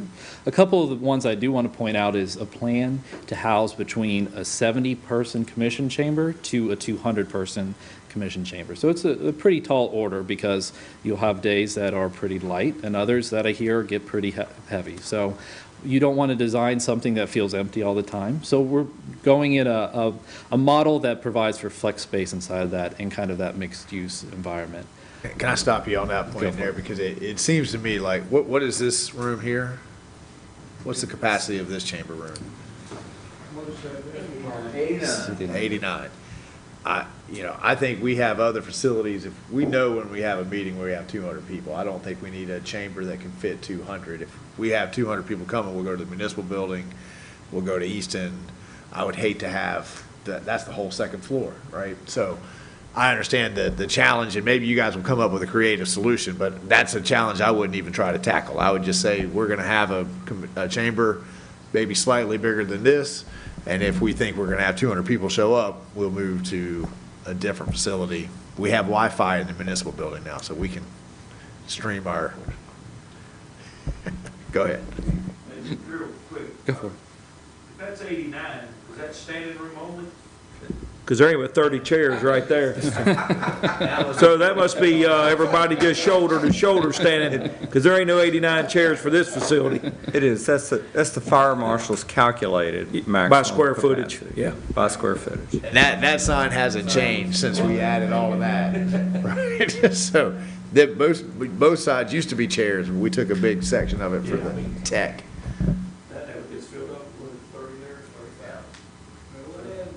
I didn't mean to derail. I don't want to spend a lot of time trying to figure out how do I manage between those two things. We very rarely have 200 people show up, and we generally have pretty good notice. I think that we can be flexible about finding a place to house 200 people if we needed to. So I do think, not to get too far down the road, but there is a pretty easy solution to being able to accommodate both. And so We just have them all sit in the manager's office? That's right. Well, I mean, if you want more people here, I can make a Facebook post if you need for me to. Okay. I've heard about Facebook. I've heard about that. Go ahead. All right, so continuing onwards, some of the departments that are going to be in there: Public Works, City Clerk, City Manager, Count and Finance, as well as Planning Department and Building Department, and again, the commissions and chambers. So all that put together, when we really dug into it, using architectural standards for these office spaces, we arrived at a square footage of 10,764. And I will say for a second, that was what we arrived at after a much larger number that we pared back, trying to keep into consideration the cost and scalability of this project that we're putting in front of you. Right, so it was originally pushing closer to about 13,000, I believe, and we were able to streamline some areas and make some wise decisions as we move through it to get to that 10,000 square foot number. Ultimately, your cost is going to be driven just by how much area you have. There's some wise strategic decisions you can make, but at the end of the day, square footage cost is the biggest factor. So building types, talking about some of that, some of the assumptions that we're making on this building that affect costs as well. In the early stages, the phase 1 will include a 2-story building in the back. It will be a type 3B construction, and it'll be constructed out of either masonry or cold form steel. So those are the two options. So there are other alternates that we can come in and discuss, but that is probably your base layer for providing a long-term functional building. It will be sprinklered and, again, multi-storied. So that being said, here's the floor plan that we generated. First floor, we're talking about being able to have, I think there's a laser on this. Over in this location, this is serving as the customer service department. There's a transaction window that is accessible from a drive-through on the side. That was important to maintain that accessibility. There was conversation about making it more of a digital platform to where the drive-through is disconnected from an immediate transaction window, and it was decided it was best to leave it in there. So that kind of defined the overall direction of the first floor. Working down through here, you have the building department and planning department. Plenty of room for growth over the next few years. So in the first phases of this project, it can be utilized as storage as the staff grows to accommodate the new needs of the city. Sorry, right here, this is the, is there another one? Where did you start at? Starting up here. Okay, so right where Travis is pointing, that is the front entry off of First Avenue. Okay. Mr. Mayor, we will make copies of the slide deck and distribute it to the commission today or this evening or tomorrow. So going back to that, entering in from, I'll just, okay, there we go. Top center, that's the front entry off of First Avenue. So that'll be your front-facing facade. Entering in to the left, you have the customer service department with a transaction window with the drive-through to the side, and a public meeting room for handling personal issues with regards to payment or finance that require special assistance from city staff. Traveling farther south, you get into a mixed use of planning department and building department. Again, this is scaled to accommodate future growth for those departments. There's more than is needed from day one. So some of that can be reallocated to storage as well as just additional space for the future. Stop you on that. Go for it. So it's scaled to the future. How much is it scaled to the future? So we are adding population at about 500 a year. We should be adding, so we're adding population between 300 and 500 a year. That means we should be adding 3 to 5 employees a year to keep up. So how far into the future, if we add, let's go with the low number, 3, how far into the future does this building take us? So we were originally planning on this building working all the way through about a 10-year future before additional expansions would be required for the site. So we could add 30 employees on that model and still be comfortably housed before we have to think about going through this again. Is that? Mr. Mayor, if we project there to be 24 new staff members, given our staffing plan through fiscal year 31. So, And Mr. Mayor, we still, our fire department, our public works and utilities staff, and our recreation staff do not work out of this building. They're the lion's share of our employees, so we'd have to scale it back to these departments and then see what those needs are. Those are reflected in our staffing plan that Travis just spoke to, but it's not citywide trying to fit into this building. I get that. I guess I'm asking, the 24 that you just said, that's citywide, or that's in City Hall? I'm trying to make sure that I understand how we got to 10 years. And I know that, ebbs and flows when it comes to population, but I want to be able to maintain the same level of service. To do that, I need 1 employee per 100 new residents. If we get 700 residents, that's 7 new employees. As the mayor said, they're not all working here, right? But talk me a little bit more through that, Travis, of how we made this calculation. I'm not distrusting staff. I just want to understand it myself better. So, Mr. Mayor, to not include the recreation department and the fire department, that would eliminate 4 positions through 31. Public Works and Utilities. I'm going to have to do some math on that.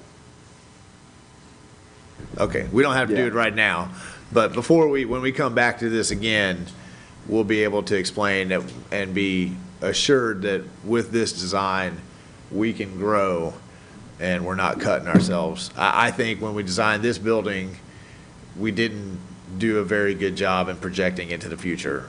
This building is a strangely designed building, and it was very quickly outgrown, which is why we're already spread out all over the city. So I don't want to make the same mistake again. I want to make sure that when we do this, we do it right, and that all city employees who need to be in City Hall are back in City Hall. And I would hope that it's a little more than a decade before we have to do this again. Okay, go ahead, sir.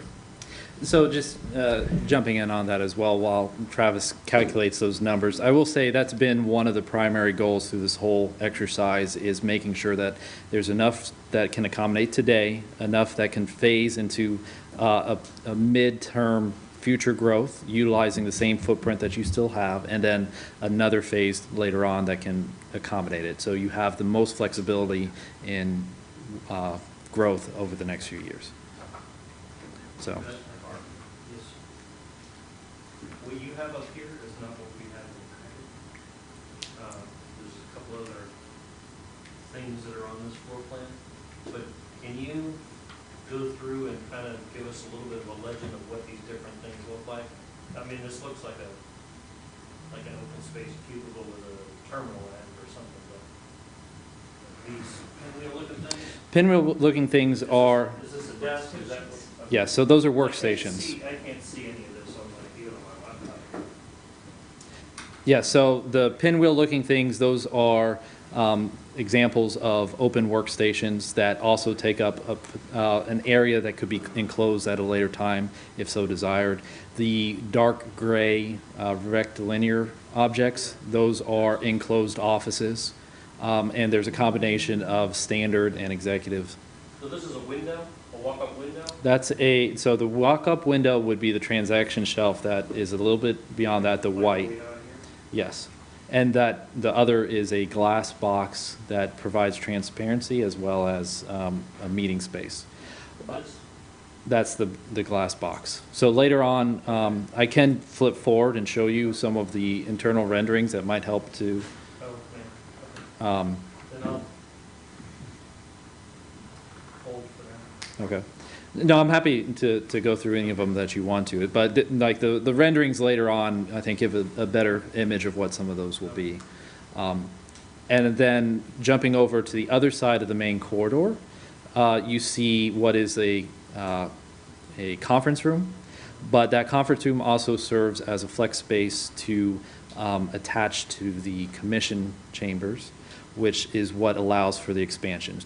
So there's 2 levels of expansion there, in that those walls are of a style that is demountable and can be moved in order to open.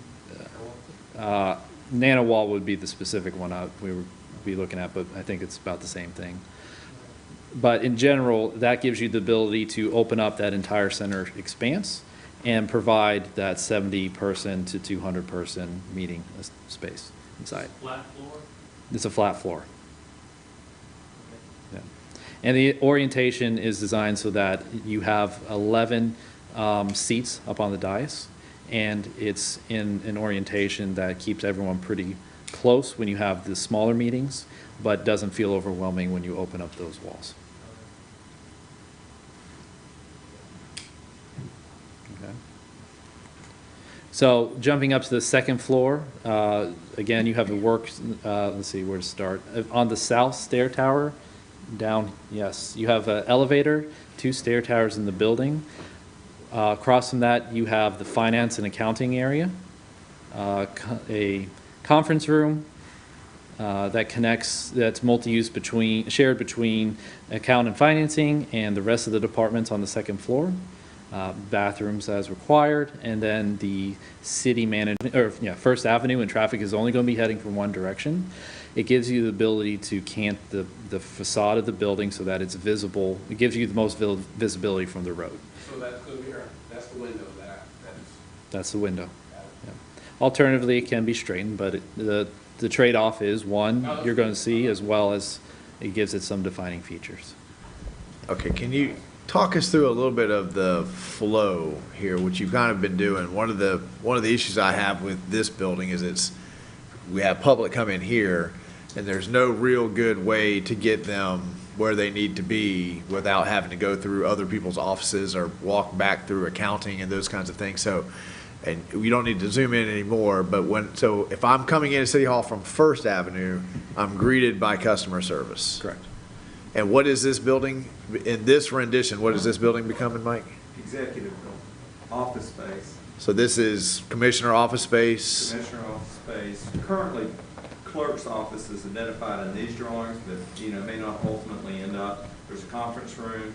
So public doesn't generally just come in here for day-to-day business. They'd have to come in for public records request. They'll walk into a public hallway where there'd be someone that has receptionist duties as part of their duties that can direct them to a commissioner's office. Okay. Or a conference room, if that's what. So if I come in from Newberry Road and I don't know that, and I come into this building, will I be able to go back out that building and straight across, or do I got to come back out and go around? Straight across. I go straight across. So if I come into the new section from the south, where am I coming in at? There? Right there. And I'm still customer service area? Customer service is all on the left there, or? So that would actually be the planning, the building and planning department separation right there. Still greeted by somebody there You'd that still be can say, greeted hey, by what do you someone. need? There's a transaction window Go that way. they can direct Come this someone. way. Okay.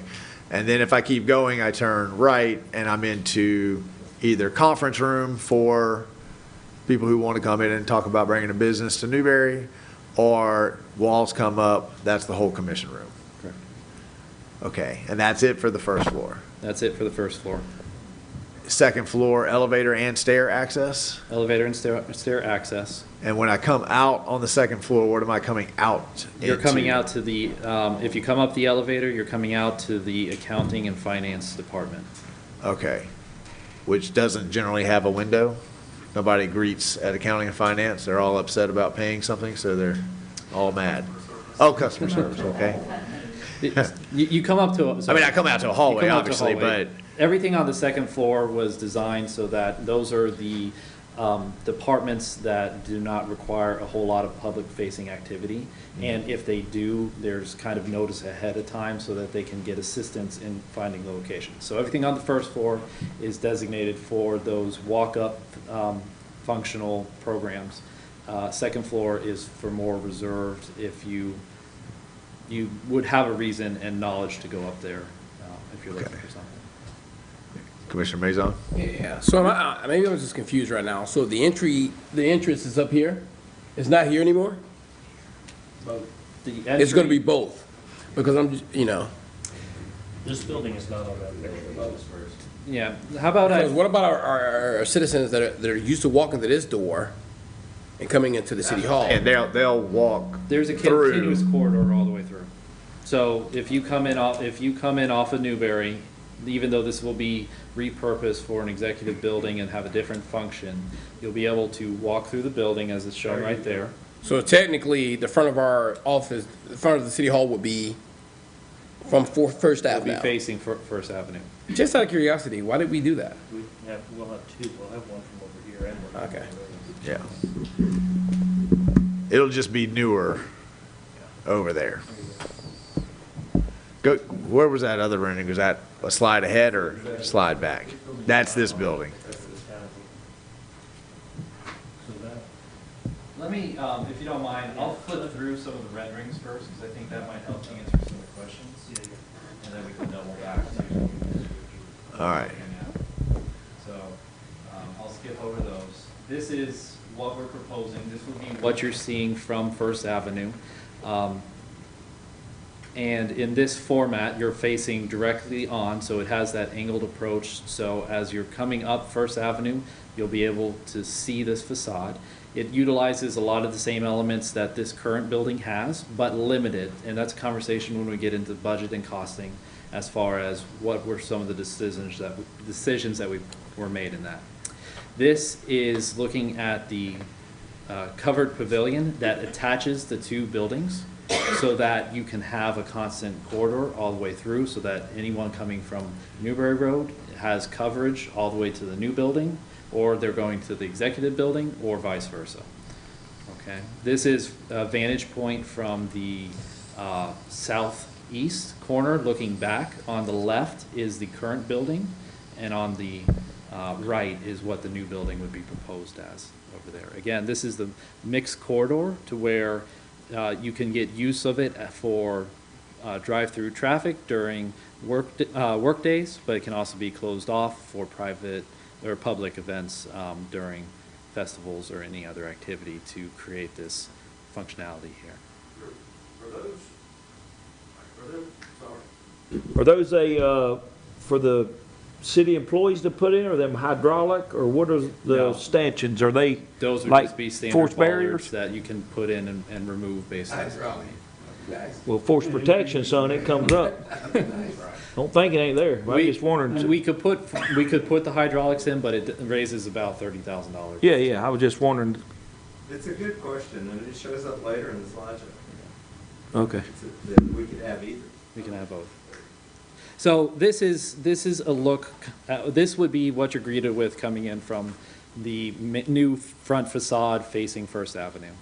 So you have a transaction window to the right. That's customer service. You have the glass box that we talked about that provides transparent transactions between the public and the city staff. Continuing down that hallway, those glass doors at the far end, that exits out onto that pavilion with the covered breezeway that connects the two buildings. And on the left, it's hard to see, but that would be your commission chambers. This is an example of one of the pinwheel workstations, as well as the enclosed offices. Originally, we had a lot more glass and storefront on the inside, giving it a premium look, but when we went through some of the value engineering, we opted for more of this approach that maintained light inside the building, but balanced it with the cost factors. Who would be using the pinwheel stations? I mean, is that a necessary thing to have?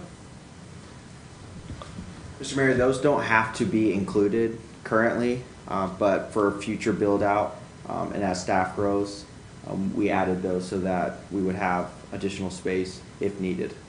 But in the time being, they don't have to be there. And Mr. Mayor, I would just say that it is not our intention for every staff person at City Hall to have walled offices. That we have certain employees that are going to work in more of an open workspace environment. Those pinwheels would be an example.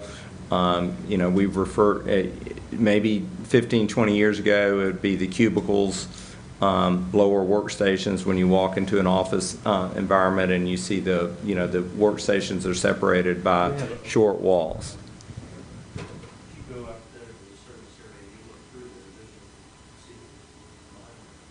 I think the main idea is you just want to have power so that you can put it in later.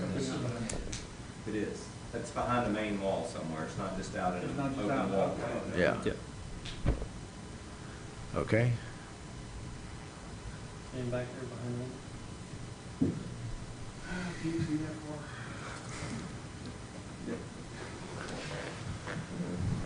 Okay.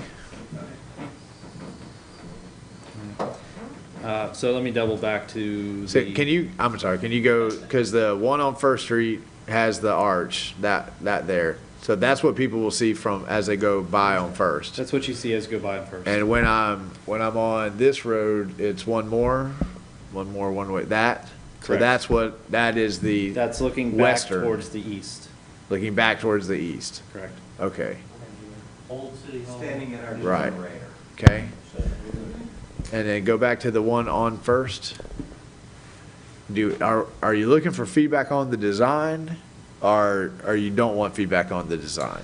So feedback on the design is great. The big goal is knowing that this was expanded effort to get into the details to make sure that the individual spaces that staff has communicated they need would fit on the site. This is the next level of starting to put a skin to the building, but at the same time, when we go to the next phase, that's when we need all the input to adjust it based off of what your individual desires are. Okay. We struggle with aesthetics because everybody's got different ideas. I could be fine with this. This looks a little too modern, maybe perhaps for my taste. I think the view I get looking east is a little too plain, though. That's not eye-catching enough, and I'm going to be traveling that way, so I will be headed eastbound. So that's what I'm going to see there. So if you go back to the eastbound view, that seems a little too boxy. So that is pushed To back me. behind this building, so you won't have a crystal clear view as you're coming down this road. You'll see Right. first the Baptist church first, and you'll primarily see this side of the building. One of the conversations that we can say about this is we can push some of the ornamentation on it a bit more, but that comes with a high cost factor. When you get into, I know one of the initial conversations was that we wanted to mimic the stone veneer that we have on this building as well as the brick. The cost analysis we're getting for that pushes it close to about $60 a square foot for that addition and ornamentation. Okay. So the more we're putting on that building, that now we can make selective decisions, but just know that the more we add, the more it raises the cost on it. Well, if we could add landscaping or something, I mean, I appreciate what you're saying about the First Baptist and this building sort of blocking it, and the commission may say, that's fine. That seems a little too plain for me, and the one on First Street seems a little bit too of a modern feel for what we were going for. But again, if the commission likes it, I'm not gonna be a fly in the ointment. I think those are tough. Commissioner Farnsworth? I'm okay with the one on First Street, but I agree with you. This one looks like it needs a little sprucing up. Yeah. Like a fire station. I do. Commissioner Martin? I am totally against the idea of having cars traveling between the two buildings. And I know I brought that up originally. I just think it's a safety hazard, and I think it detracts from the idea of trying to be able to walk between each one comfortably and going back and forth. If we took out all the pavement, I mean, that's going to be a cost reduction right there, not only through this area, but also where it wraps around the back side of the building. I know that I at least have that comment right now. Mr. Mayor, I just feel like it should be more of an open, just an open campus that we can certainly have stuff in there later on. I don't know, just the safety aspect of that is concerning for me. Mr. Mayor, I think that's a great comment to consider. And Jamie's not here. We don't have one design meeting where Jamie doesn't remind us that there's a gravity sewer line that's running right down the middle of that street, and we can't necessarily pull the buildings close together. We could eliminate the asphalt, but pulling the buildings closer together would require us to relocate sewer systems, which is doable, there's no doubt. But relocating the sewer system, understood. Understood. Appreciate that feedback, and, you know, I think that something like that, I'd feel better if the entire commission weighs in and says we agree with you, so that we're not trying to decide whether we're pleasing one or a majority.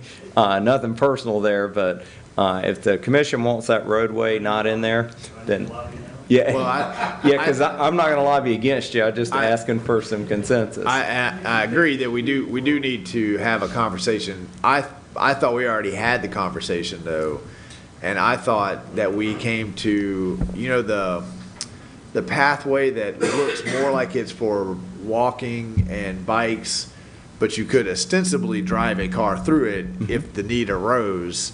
But those, the bollards would be a fairly permanent feature, but so it would look like a walkable path. You could ride a bike.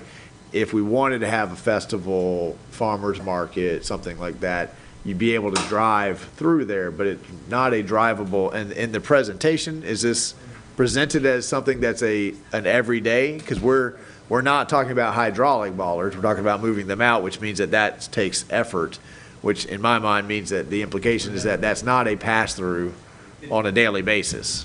No, and those bollards were one we asked that we make them manual, but leave the commission aware that we could make them hydraulic and operated automatically. I think our daily operating procedure would be they're up if there's a need to, we have a community event planned for the weekend and we want to have travel through there, they would be removed, but that would be the exception, not the norm. Okay, so we need more feedback. Commissioner Martin, you want to make another comment before we get other people weighing in? Yes. Just the idea of paving it to not use it for driving seems like we could save expense on that. Not to mention the heat factor. That's a lot of heat circling around potentially between those two buildings. Those pavements got awfully hot. and I mean, it could be grass. You could put planters in there. I mean, I don't know that we could afford to brick the whole thing, but because that would probably be more expensive than the pavement. I just don't. To brick it. More? For pavers. 61 more? So originally, one of the things that was done was creating it to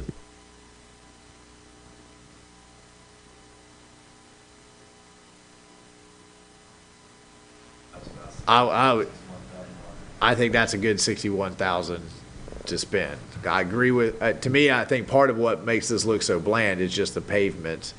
I think the pavers with the slightly raised edges that look like, a little grass, you know.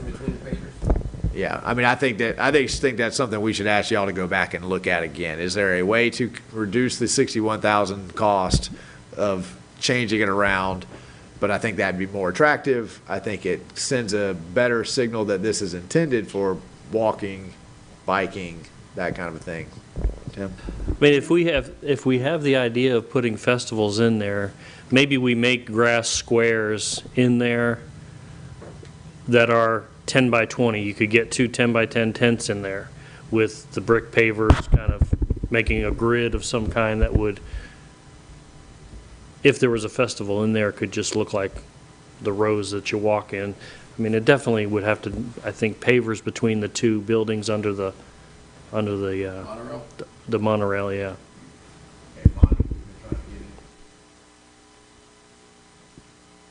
No, I like the idea of the pavers also. I think that would, as far as aesthetics, I think that would make a huge difference. But I don't think there should be any vehicular traffic going through there either. I think you're asking for trouble.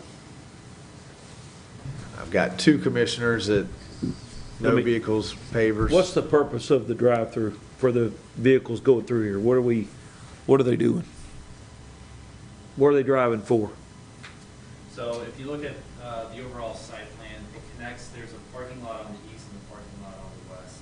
There's also, during the week, there's the opportunity of lowering one of those and providing staff dedicated parking to increase the amount that you have parallel to the building. Those are at times when you're not going to have high demand of pedestrian traffic in those areas. And it just makes it a little bit more usable during the city hours, and then with the flexibility of changing it during public festivals. Is the gray area the drive-through only? Drive-through right there?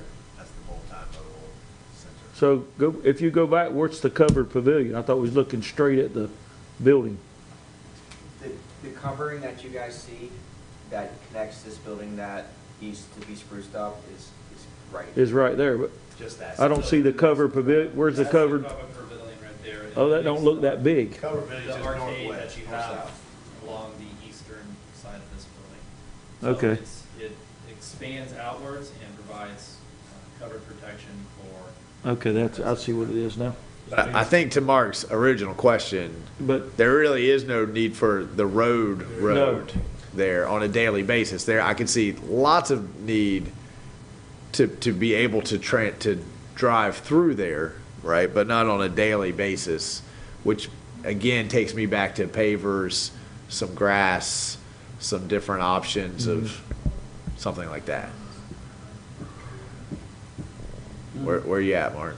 You no, have a view? I'm with him. I mean, we could have a discussion, but I don't see a reason why we have to drive through there is the two parking lots not accessible without this? Without being on the main road? I believe it's helpful to put that parking lot back up here. Here's a perspective that, this is the feedback we would give any development that come through is we want as much internal driving capability. Connectivity as we can, because what we don't want you to do is if you're on the parking lot on the east side of the building and there's not a space, we don't want you to jump out on First, go half a block and come back into the other parking lot. We want you to make your way through the site slowly and safely. I'm not sure that we've depicted it the best way, but I think if we can move traffic through our site, because we are kind of limited in parking areas, that parking's at a premium on this side, and connectivity would help us out. How many parking spaces do we have on the east side? I don't know that we know it exactly. Yeah. We could square this off. Yeah. Put a hole in the road parking. And that's our intent. That's our intent. This depiction just doesn't have it. We're working with FDOT to do exactly what you just suggested. Commissioner Coleman. I like it like it is. Let's go with it. Okay. I mean, I absolutely agree. I love the multimodal pass through. I think that part is necessary. But what Mike just said got me a little bit more confused because I thought the ballers were staying up. Now you're saying if the parking lot gets full, we got an employee that says, hey, parking's full, we need to go out and move those up so that people can. Well, no, that's not what Mike just said, right? Mike said that we could use it as a pass-through, and in times of overflow, people may end up parking in the actual lanes. Which, I mean, I can see that happening. If we have 200 people showing up to City Hall, we're 200 people parking, right? Mr. Mayor, I'd say that when I visit Gainesville City Hall, the traffic in their parking lot, or Alachua City Hall, which is bigger than ours, I never fear walking through the parking lot. There's just not that much traffic load, and we actually anticipate that it's probably the hardest thing about projecting in the future is how many workers from home will there be, and how often, when you have a smart system and the technology that we're inventing, how are people going to continue to come at the same frequency that they do now, or will there be more electronic attendance? I mean, I agree with everything that people have said about the aesthetics. I'm not overly concerned about the pedestrian traffic walking from building to building. I think that we are pretty good at this point at traffic calming. We can narrow it up. We can landscape. We can make it to where when you are driving through there, it feels comfortable to drive at 3 miles an hour. We can have a little raised crosswalk, so I'm not worried about the safety aspect of it. I'm just worried about all that black asphalt, and it just doesn't seem very attractive, and I think we can do a better job of You gotta that have part. parking mode, man. But I can park on pavers. Mr. Mayor, I'd also point out that the commission has asked staff, directed staff to see about a contract with First Baptist Church to provide additional overflow parking, because they need their parking on Sunday mornings, Sunday evenings, and Wednesday evenings. They've agreed. When I tried to formalize it in a contract, they said they weren't ready to go there yet.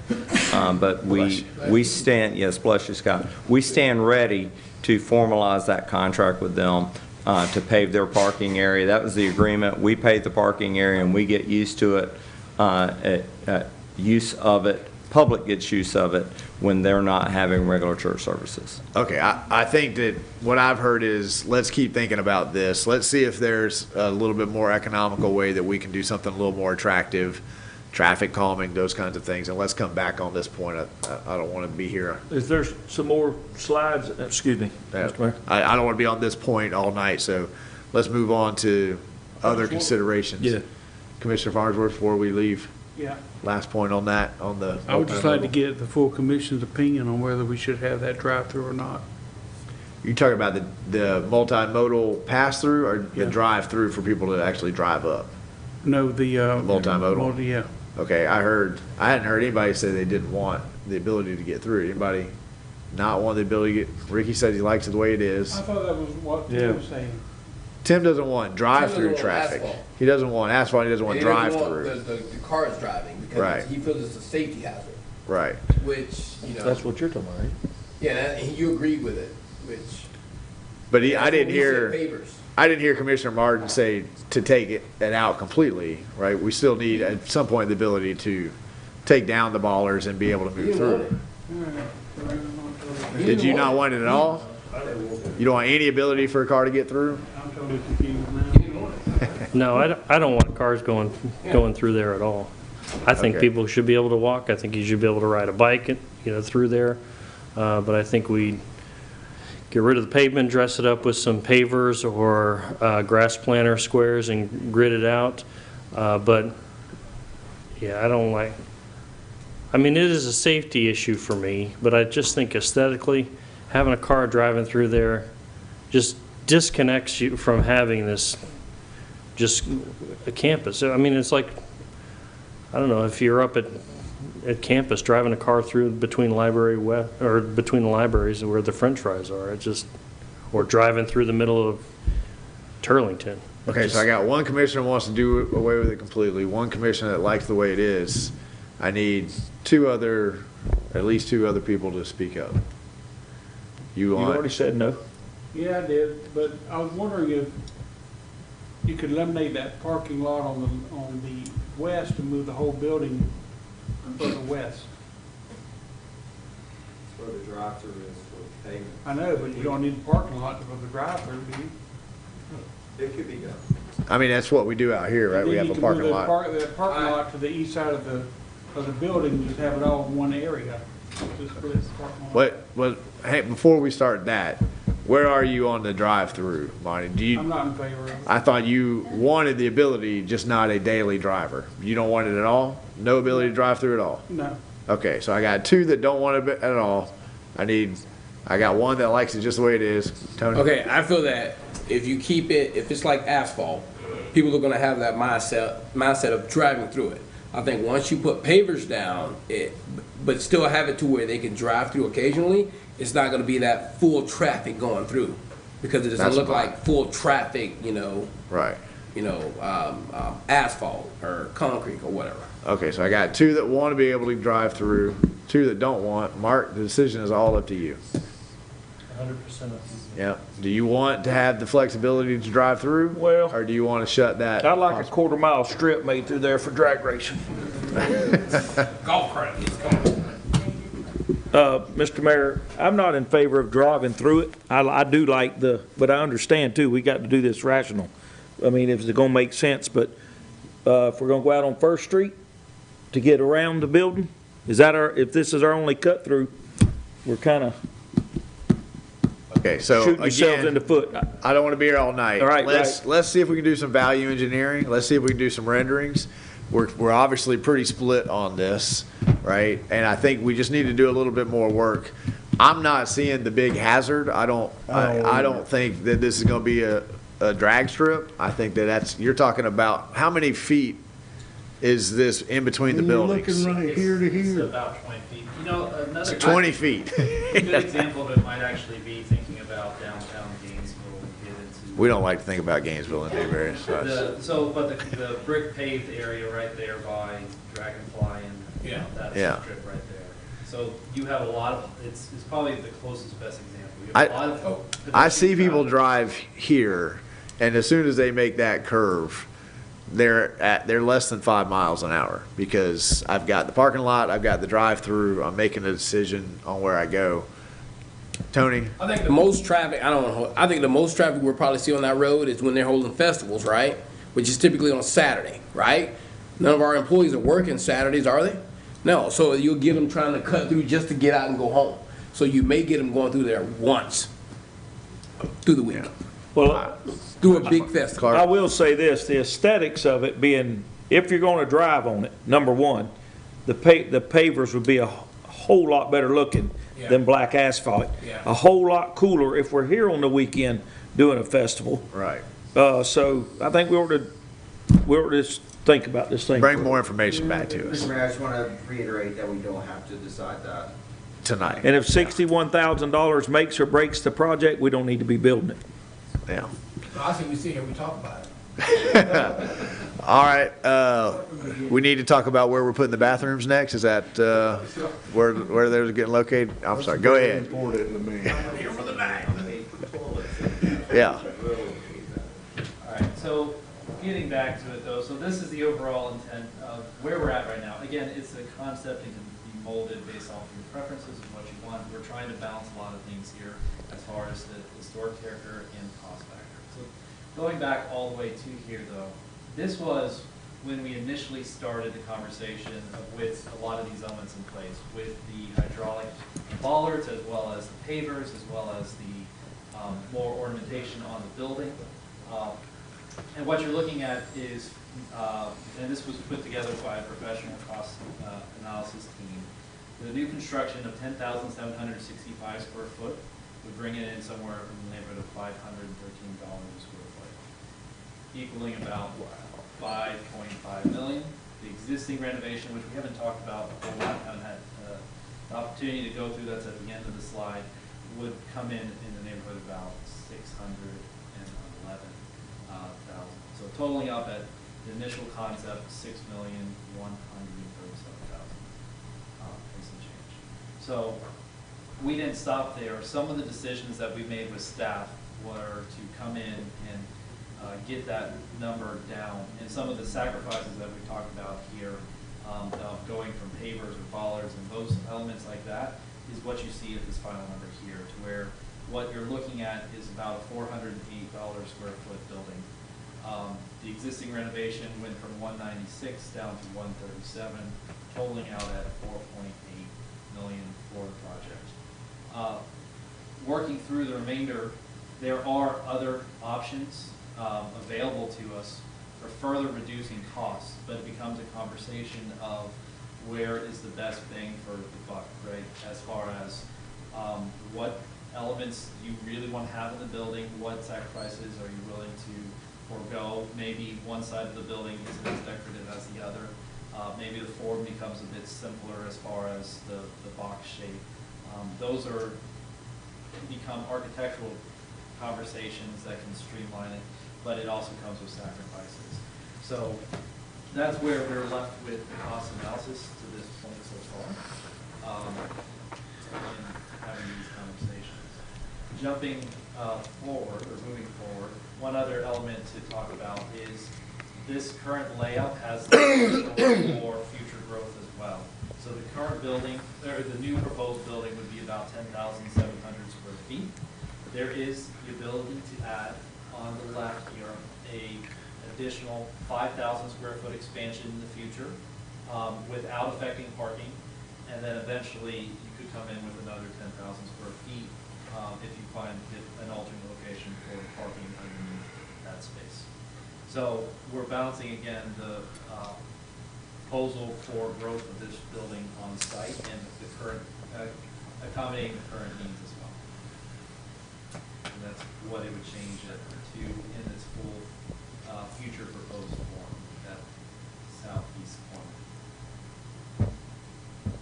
One other element to discuss is what happens to this current building. So what was discussed among staff and what was indicated in some of these previous meetings were the potential use for one of the departments to be housed in this building, potentially the city clerk, but as well as elected officials and elected and congressional officials. The current commission room would be converted over to a conference space with circling office spaces around that, giving it a usable function. So you have a couple different layouts that we've iterated through, but this is what we're looking at for this current building, and that was at the construction cost coming in at about $130 a square foot, which is pretty standard in this area.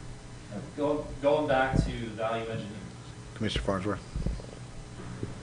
When you talk about housing the city clerk here, Judy, you have to answer, I guess, how much interaction would you need with the main building? I mean, are you constantly having to interact with other staff while you're here?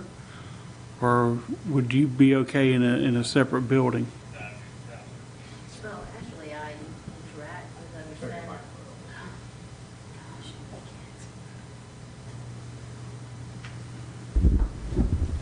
I do interact with the other staff members, but I'm not constantly going to their office, and they're not constantly coming to my office. The public records, mostly electronic or retrieval. The lien searches, there's probably 3 or 4 of us involved in different departments. But I would say that I do not have to, it's very rarely that I ever have to go to someone's office. Okay. And find a solution or whatever to work out an issue. All right, so it wouldn't impede you having an office over here versus having your office in the new building? It shouldn't be an issue. Okay. Mr. Mayor, I just want to weigh in. We'd gotten some feedback early on from the commission that they were receptive, they're not fully committed, receptive to office space for elected officials. If the commission, and staff supports that, I support that. I think that the commission, whether it's this one or the next one, will come to like that. I think if they're in this building, an executive building, I think I see more engagement between the city clerk's office and the commission, and it makes total sense for the city clerk's office to be here. If the commission says, no, we're out, Mike, make that office space for part of the team, I think we would reconsider this altogether because it might not make as much sense. I think it really depends on whether the commission says, yes, we're going to occupy that building, the scale, the name executive business, the scale, in terms of interior decor is this building is going to have a little bit nicer flair to it because it is elected official and that's an honorable position. Not off the charts, but a nicer flair to it. If you say no, back office people that don't interface with the public at any level, it might not make as much sense to bring the clerk's office, then we'd reconsider who would be more best suited by being in this building. I've been an advocate of office space for elected officials, but I may not have been very clear.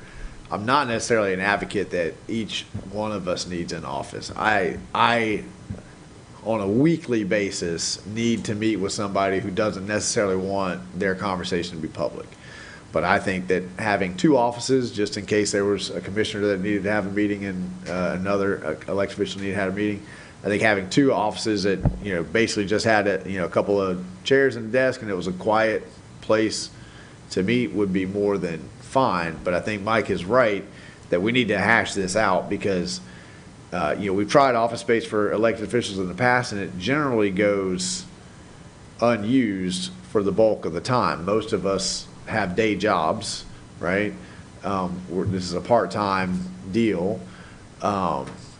And if that's not going to be, then, we can reconsider all kind of options where this just becomes the chamber and people come in here and this is still where we meet and all the offices are moved over there and that could rework everything. So is the commission looking to have an office per group seat or just a couple of spaces? I don't think so. I got one no. I'd like a secretary too.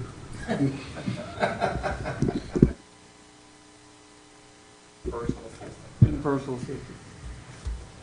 I think we can get away with a lot of stuff if we had two. I'm with you. If you had two spaces, we don't need the influx of a bunch of offices. But if we had a space that we could all share, then I would be good with that. But not take up 5 or 6 office spaces.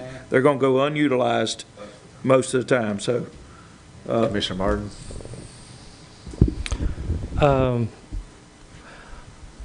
I wouldn't mind having this footprint potentially in mind, and maybe we just don't build it all out. However, we have the understanding that it could be built out. I think to start off with, there isn't any harm in having even a dedicated mayor space and a dedicated commissioner space, which would take up 2 offices at least. I kind of think, well, maybe not with digital, but it seems like there may be more need for record space, which could be one of these built, back in the corner, out of the way type places that don't get a lot of traffic. And one other thing I wanted to ask or put out there is there isn't necessarily a very convenient place for a group, like if we had a Rotary that developed in town, to meet.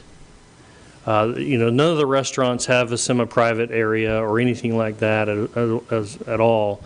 And would something like this be available for public use? If a group, a networking group wants to get together, or just a general public use that it's, they reserve it on Tuesday nights. Even the library has the space, but it's not really available in the evening. Kind of like the municipal building? Yeah. Yeah, but the municipal building doesn't have a preset,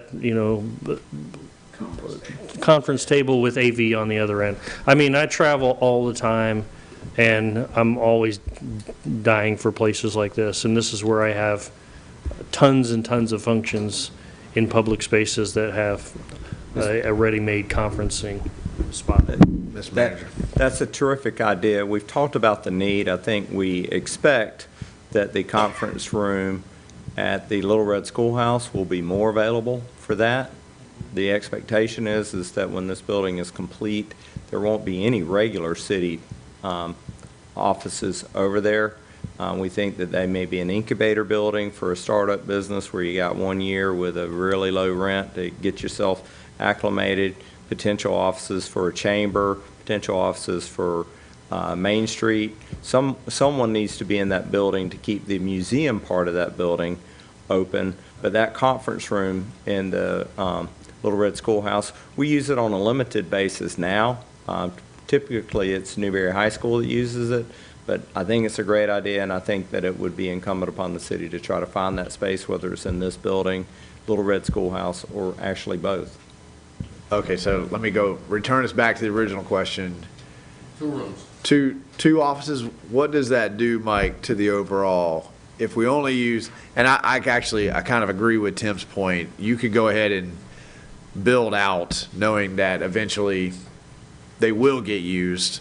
I like the idea of the conference room too. I would say if we're going to incorporate that concept in this footprint, I would want a separate entrance and exit so that we could just give people a key and no one has to be here to let them in and out and reset the alarm. So it's like a separate, you rent a room inside. So it'd almost be, some unit that we could contain somehow.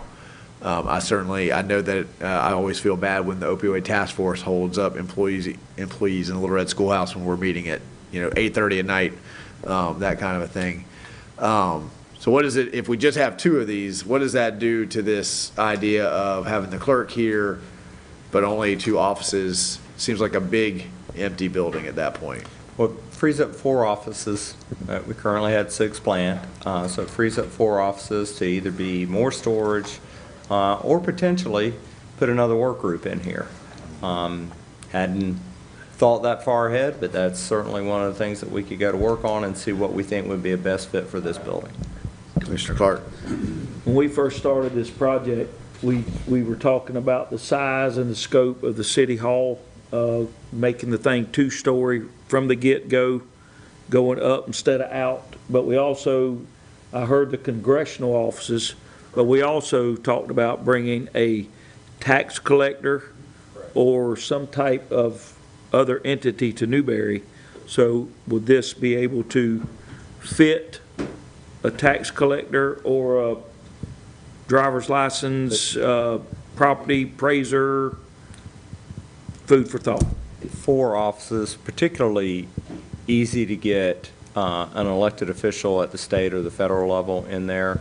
I think potentially getting some public-facing charter officer from Alachua County in there would also be doable, although I'm not as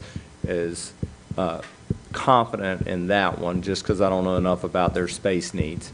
But certainly, you know, someone from Representative Clemens' seat, or Senator Perry's seat, or Representative Kamek's seat, if they wanted to have office space here, I think that this building and those 4 spaces that the commission just opened up would be suitable for them.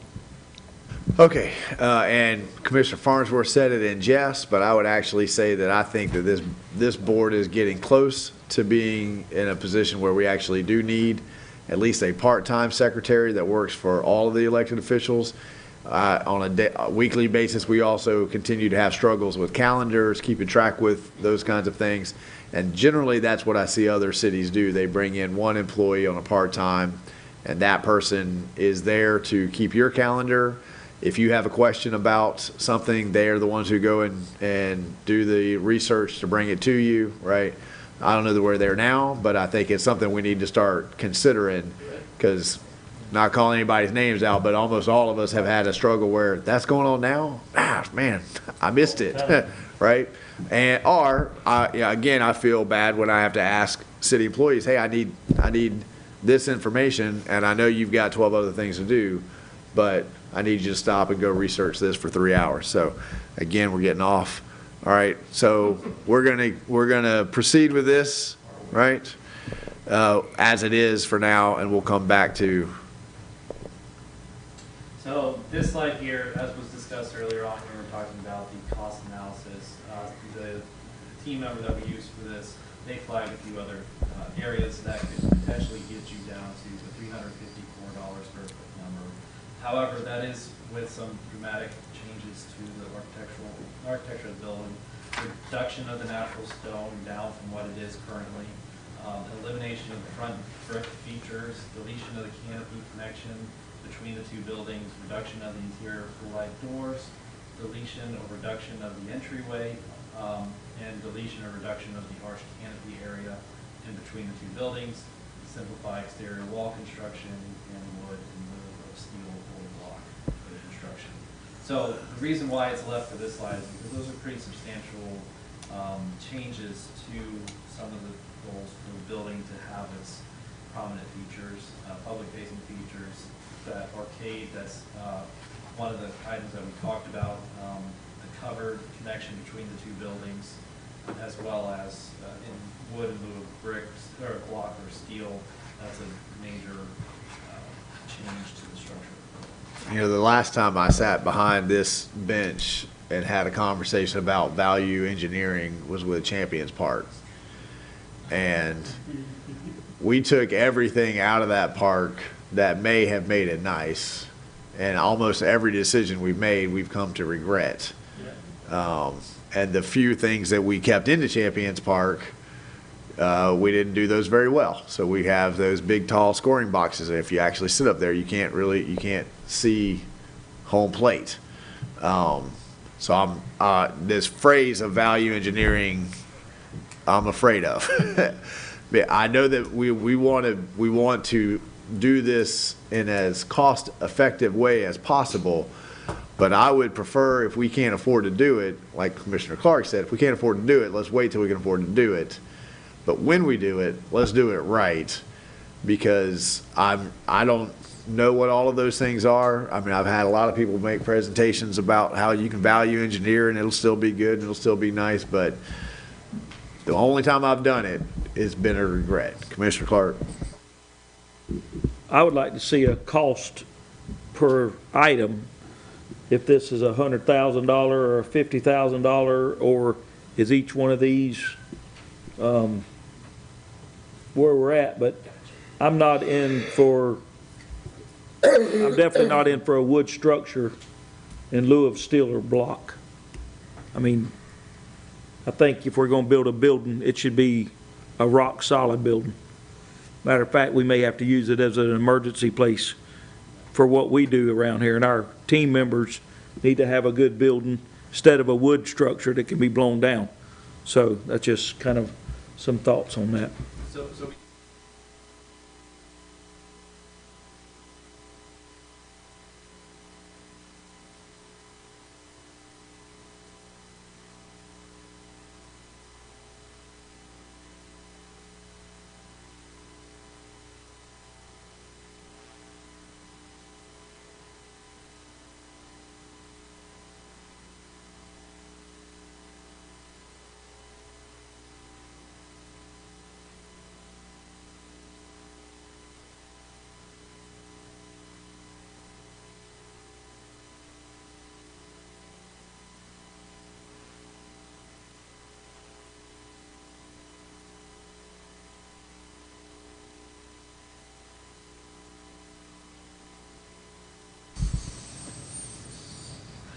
finally on that, for moving forward from today, going into the full construction design set, you still have architectural and civil timeline and design to be undertaken. That's about a 6 to 8 month process or an 8 to 10 month process to complete the final design for the building. And once that's complete, you're looking at about a 9 to 10 month build. Rounding up, you're looking close to about a year for each of the next phases that will come to this. Commissioner Martin? That's not my side. Commissioner Martin, are you reaching for the mic? Yeah, one other question I had is, this building's not significantly wide, where the concept had 2 different stairwells. Was there really a need for 2? Could we not centralize that in the middle of the building with the elevator shaft and get rid of one of the stairwells? Or are they? They're both, so 2 stairwells are required for means of egress to meet code. The elevator is not seen as a active means of egress in this type of building. You gotta have 2. You have to have 2 stair towers, and they have to be at a certain distance away from each other in case a fire breaks out. One is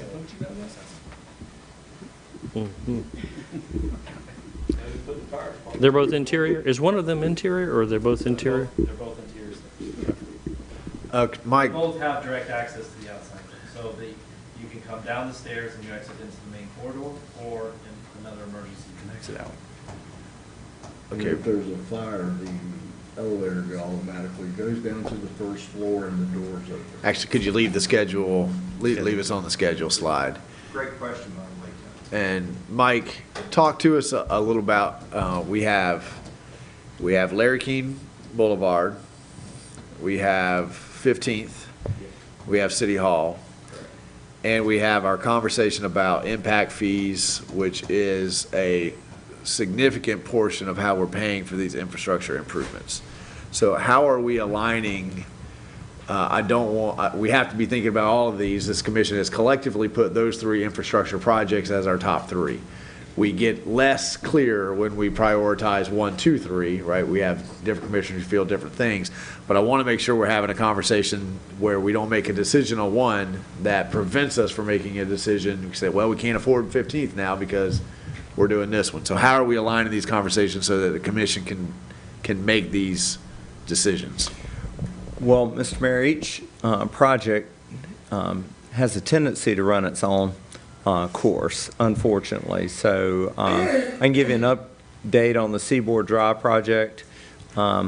We are pushing it as hard as we can, and we're not getting tons of response from CSX or Florida Northern, the short line that operates in CSX right away, that has slowed that project down. We have a design concept that's raring to go, but we have asked the designer not to go full scale into design and spend a lot of our taxpayers' money unless we know that we're getting the right of way. Last Friday, the railroad finally agreed to a meeting where we think we can get it pushed through so that we could accelerate that project, but I don't think we'll be through with that design before late fall. I think the Southwest 15th Street extension, it's had some things come up that right now there's property owner or developer that is working on development on either side of that. Now, it hasn't been approved by the commission, but if that developer's proposal is approved by the commission, largely the funding, the city share of the funding would likely just go away. We would have invested a design, and we would invest for a short piece of the road, but that new development would largely take the rest of it. City Hall, you kind of see where it's at. We're ready to begin design. And then the impact fee discussion is coming. We're going to see it again later tonight. It's the last item on the agenda, but we're going to have a workshop. Our idea is that if the commission decides they like impact fees and wants to move forward with impact fees, that they would be part of the approved budget going into 2023, fiscal year October 1st. Okay, and there was some thought that with interest rates where they're at right now, we should be moving forward and getting the information on borrowing the money, but Correct. That's complicated based on not knowing what the revenues from the impact fees will be. Correct. And construction costs keep going up.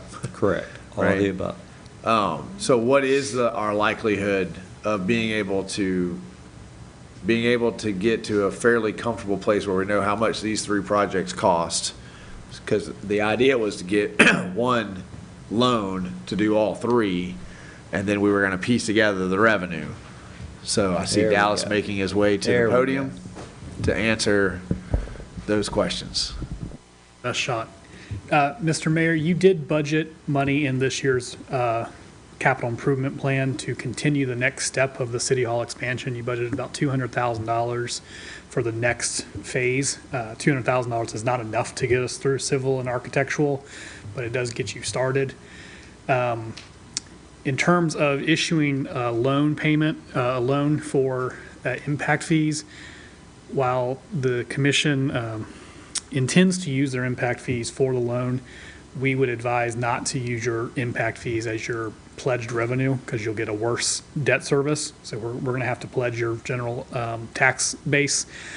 In addition, while issuing one large loan may be easier, we'll probably get better rates if we issue separate loans for each of the projects, or at least split out the road projects from the City Hall projects, because with the road projects, we can pledge the gas taxes from the county. With all that to be said, we can take out debt at any time the commission wishes to. If you're looking to wait for impact fees, the earliest we will start getting impact fee revenue, if the commission adopts it in July or August, would be November or December would be the first impact fee check that is written to the city. Mr. Mayor, I'd like to just supplement Dallas's with one thing too that I missed when I was speaking earlier. Southwest 15th and Seaboard Coast Drive are all in design. When that phase finishes, we are ready for construction. This project is in conceptual design. We haven't began design. So this one will not be construction ready until the commission authorizes us to move to design. As Dallas said, we have funding for at least 50% of that effort in this year's budget. And I'm not suggesting we should make that decision tonight, but when the commission does feel comfortable with where we are at City Hall and that we are going to move a City Hall project, I recommend that the City Commission go ahead and move us into the design phase. That is going to be, civil and architectural will not run independent. They'll run concurrently. They won't run consecutively. They'll run concurrently. So that looks to be a 10-month effort from what I'm seeing up there before we would get through the design phase and have a set of documents that are ready to go to bid. Okay, and I was not saying we need to go out tomorrow and buy a loan and get a loan. I was asking, how do we make that decision? When do we pull that trigger? I would say when it comes to City Hall, one of the things that irritates me about other governments is when they spend hundreds of thousands of dollars making plans that then they never follow through on. So there's certainly, we can design it, and there's an off-ramp, and you say, okay, we've got a design. Whenever we're ready to go to construction, we've got the design. But the board up here would probably look different, and the new board would probably say, yeah, but I don't like that design. I want to be something else. I want different architecture. And then we're right back to spending another $400,000 on that. So there is an off-ramp. We could do the design. In my mind, that would be a pretty firm commitment that we're going to move forward with construction if we're going to lay out that kind of money. So it makes me hesitant, but at the same time, we've got every public building in town is full of employees, and we're growing pretty fast. So I don't know. When we started this conversation, I remember Commissioner Farnsworth saying, where are we going to put everybody? And we haven't quite gotten to where we're starting this, and now that's an ever-pressing question. Where are we going to put everybody? If you've ever gone to Little Red Schoolhouse, Elena's office is a desk about this size, right, back on the other side of the cubicle. You never been there? Yeah, she fits. She's perfect, right? So I need to hear commission thoughts. Staff isn't asking us to make a decision tonight. We can sleep on this, but I'm asking us we need to get to a place where we're ready to, give some direction about how we're going to handle this. Commissioner Farnsworth. I hope I haven't wasted the last hour of my life with something that we're not going to do. As far as I'm fighting hard about whether they're driving through. Hey, they're not even going to be a building. Yes, skip the whole thing. I'm ready to go ahead and proceed. I think that we are beyond the need at this point in time. And it's not going to get any better if we wait around and put it off and kick that can down the road, so to speak. Anybody else want to? Commissioner Clark. So we're talking 2 years. So prices come down, cost comes down here. I mean, everything's judged on today's pricing for this 300 for steel, wood, although it's. So everything currently is based off of today's pricing. The contractor that we're working with on this recommended that they're seeing currently, I think it's 1% a month increase. They're anticipating in the course of the design time that it would be up 9% from where it is right now. But there is also, just so you know, about a 10% contingency built into those numbers inside of what you're looking at. So there is some buffer in both directions. So I wonder if we should wait till the presidential election. Mike, we've got 200,000 budgeted this year. Is that 200 gone? No. That 200, how far? Because we're about to start our next budget. How far do we get on what we've already budgeted before we need a decision from the commission? Will we get through this next budget cycle? Mr. Mayor, if we move into the design phase now, we expect a design fee that is north of $200,000. We'll come to the commission with a contract. We'll go through some procurement process. We're not exactly sure what that'll be. We'll come to the commission with a design contract, and we'll be obligated to whatever the fee is. Now, how we get to that, so let's just say the fee is $400,000. If we only have $200,000 in this year, and this fiscal year budgeted, and we see that they can't spend that $200,000, then we'd say this is going to obligate the city to putting $200,000 into this design next fiscal year. But when we when we sign the contract, we are committed to the full thing. There is no off-ramp, and unless the commission just says stop work and we'll pay you for what you've completed to date. Round figure, what are you gonna charge us? So it's not just me, it's civil and. No, you're completely in control here. What's it gonna cost? So DMS fee curve puts it usually about 7% of construction costs for architectural and engineering services. The basic service package includes the mechanical, electrical, plumbing, and structural and architectural. Civil is on another track altogether, but typically it's in the close range of about 5 to 7% of it. So that brings you somewhere in the neighborhood of about 400 to 550, I'd say, for design service cost fees. Okay, so we got roughly half of it budgeted right now. You're not gonna do $200,000 worth of work before we pass another budget in September.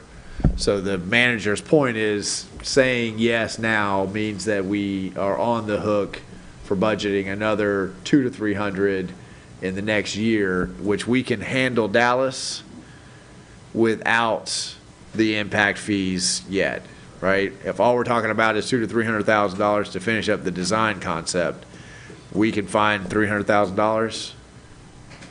Commissioner Clark says he's got one of it right off the bat. So that's, and if we decide that we're not going to go forward, we've just enjoyed having this conversation tonight, then we have $200,000 that we roll back into general fund, into Larry King, our 15th. I would suggest sleeping on it, that we don't make a decision tonight, but I think that we need to have this come back in a timely manner to make a decision. But if you guys are ready to go, I have one person saying, hey, we've spent all this time and money, what are we gonna do? You got a question, comment? I do. Hang on, Commissioner Martin was trying to get it. Go ahead, he yields the floor. I'm gonna go back to the response we had when we had our roundtable meetings. Where are we getting the money to pay? This is a $4 million minimum project. Probably gonna go over, depending on what we use. We just decided. And then we got these other two projects. So where are we getting the money to pay the payment on $5 million? Well, that's why, that was the whole conversation about when will we know about the estimates on the other two, when will we know about the impact fees, and how do we align all of that, right? And I know the only way, what I'm hearing is we will have that information by the end of this budget cycle. We won't start collecting it, but we will have the workshops. We'll know where the revenue is coming from. So, I mean, I guess, you could say, well, we're not going to make a decision here until we get through this year's budget. We'll roll the 200,000 over in budget, and then we'll have all the numbers figured out. That puts, I'm not against, as I've always said, I'm not against anything we're doing here. I want to know how we're going to pay for it. we won't know this till September. Okay. So if we wait until we have all the information through the budget, then that's what month are we in? April? It's a four or 5 month delay. We don't want to delay. But we won't be able to answer your question until we pass that budget. Now, we'll have really good projections, I would say, much sooner than that, but until the budget is passed, we won't know until then. Dallas, you wanted? Yes, sir, Mr. Mayor. So your first impact fee workshop is, well, you're about to schedule it in one of the next items, but it's scheduled for June or July, which will give you a better idea of what impact fees are estimated to be at and estimated to bring in. Additionally, as you'll recall, the commission raised the water public service tax last year, implemented that new funding source. Additionally, you increased your solid waste fees. Together, those bring in a little bit shy of $150,000 a year. So in next year's budget, even if you just fund the additional architectural civil, you've got $150,000 in revenue that's already dedicated to your capital improvement fund. Mr. Mayor, I would also point out that if push comes to shove, Seaboard Drive is a project that would benefit the community, but the community moves forward if we hold it back for 5 years. I think that if we decide we're not going to build a city hall for 5 years, we're going to spend an awful lot of money on portable buildings, or we're going to agree that we're going to reduce the level of service to our residents, because we are straight out of office space. So I think the one that is more inevitable that the city of Newberry has to proceed with at some point is City Hall more than any other project. Not just simply for that reason. Our population is growing, and the need to, if we're going to maintain our current level of service, to keep up with that population growth, we have to create office space somehow, some way, whether it's a new city hall or whether we agree that it's going to be portable building somewhere. I don't disagree with what Mike just said, but I think that the city needs us to move forward on a road project also. And I think CSX is a limiting factor on Larry King, but there's nothing limiting us on 15th, right? We can do the upgrades to 15th. And so I also am very aware that it's, doing all three of those projects is going to be very taxing on staff, right? So I think that in my mind, there was always going to be sort of a staggering effect here. We were going to try to do all three of these simultaneously. We had thought about trying to figure out funding for them, paying for them. So from that standpoint, I agree. I don't know where we are 5 years if we don't move forward on this, pretty quickly. But I also think that if we move forward on this without some hard and heavy and serious plans on some road infrastructure upgrades, that's not going to be perceived well by the town, right? Well, you guys spend all this money on City Hall, but who's fixing the roads, right? So I think we need City Hall, right? The city staff needs City Hall. The city populace needs a road. And so we need to be able to point to, we are spending your tax dollars on road infrastructure. I think we can do 15th and City Hall, right? And then continue to work with CSX and find out why they're confused about what we're trying to accomplish there. So let's see if we can't wrap this conversation up. My advice is let's all go sleep on it. Let's bring it back at the very next meeting and be prepared to say, I want to wait till we pass a budget, or I'm willing to move forward with design. Because I don't think it's fair to say I'm willing to move forward with design to the 200,000 that we've already got, because that gets us half a product, right? I think we need to either commit to design, or we just need to put the pause on until we get through the entire budget so that we can know what we're talking about better. Commissioner Barton. I'm comfortable at this point saying that I would approve going into next year's budget, setting aside the additional money to do the design. I'm okay saying that now. I think we definitely need to move forward with 15th, because it sounds like we have a pretty good shot of getting a good chunk of that covered by a potential developer. We'll just have to deal with the flack of another development. But, the 15th Avenue, I see as a very critical just way to get the hell around. People coming out onto this road has just become totally cumbersome. The Seaboard Avenue, I think, comes to fruition. I think we maybe are kind of handicapping ourselves of moving that one forward because of the costs. But to me, there's a lot of bells and whistles, or let's say controllables, in the cost of Seaboard Drive. If we just wanted to make a connection and we just want to pave and curb it, we could do that relatively inexpensively and don't have to necessarily have the bells and whistles on that as well. So that's kind of my $5 million worth. Okay, well, that changes my suggestion. I got two commissioners that are ready to commit right now to moving forward. Anybody else ready to? We've got to this point. You're ready to commit? I want to wait. And I got one who wants to wait. I'm waiting. So do you want to have a motion to move forward? I've got three that are ready to commit to spending the 200 that we've already budgeted this year and finalizing the design in the upcoming budget. That's all that I'm hearing a commitment to, not anything beyond that. I want to be clear about that. So I need that in a motion then. I'll make a motion to move forward. Okay, I have a motion on the floor to move forward with the design. I'll second that. I have a second. Okay, I have a motion made by Commissioner Farnsworth to move forward with the design. I have a second by Commissioner Martin. Comment from the dais, Commissioner Martin. Well, I was just,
Okay, and Mike, it occurs to me that we've got a motion on the floor, but it might be the wrong motion, because what we need tonight is authorization for the manager to work out what the design will be, and that will come back as a resolution. Mr. Mayor, it is the right motion. We're looking for authorization to proceed with the detailed design for City Hall complex. We'll go through our procurement process, solicit a proposal, negotiate a price, and bring a design contract to the commission for consideration. We'll design the building and make it construction ready, and here's the fee. Okay, and I'm seeing the attorney shaking his head, yes? He just fixed it, in my mind, he just stated it, fixed it. Okay, so we do have the right motion. Any other comments on what we're considering here tonight? Mike just put it pretty succinctly, right? We're gonna move forward with the 200 we've already budgeted, and we've got 3 people who are willing to commit in this year's budget cycle to at least finishing that process out.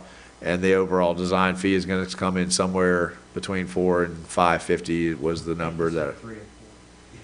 I thought I heard 2 and 3. Yeah. $2.50. Okay. Any other comments on the motion on the floor? Public comment on the motion on the floor? Anybody want to state their support or opposition to going ahead and committing to getting this thing designed out? I got a thumbs up from the audience. Roll call vote. Commissioner Maison? absolutely. Commissioner Martin? Yes, sir. Commissioner Farnsworth? Yes. Commissioner Clark? No. Commissioner Coleman? No. Motion passes 3-2 with Commissioner Clark and Coleman in dissent. I hope that was the end of your presentation because we had the motion. All right, well, you did a great job hanging out here to the end of the night with us. That's going to move us to item 8, City of Newberry versus Alachua County. Scott, are you updating us on this, or is? Yes, Mr. Mayor, as you recollect, David Thuriak represents the City of Alachua. Lead dog on this case. We're supporting him and the City of Alachua. City of Archer is also supporting the City of Alachua, and the argument was really based on our strongest count 1, that the ballot language for the area that is surrounding the city to be managed from a growth standpoint by the county was the ballot language was not clear, so that the voters did not really have an understanding of what it was they were voting on when they passed the charter amendment, which provided those restrictions. That was the argument under count 1.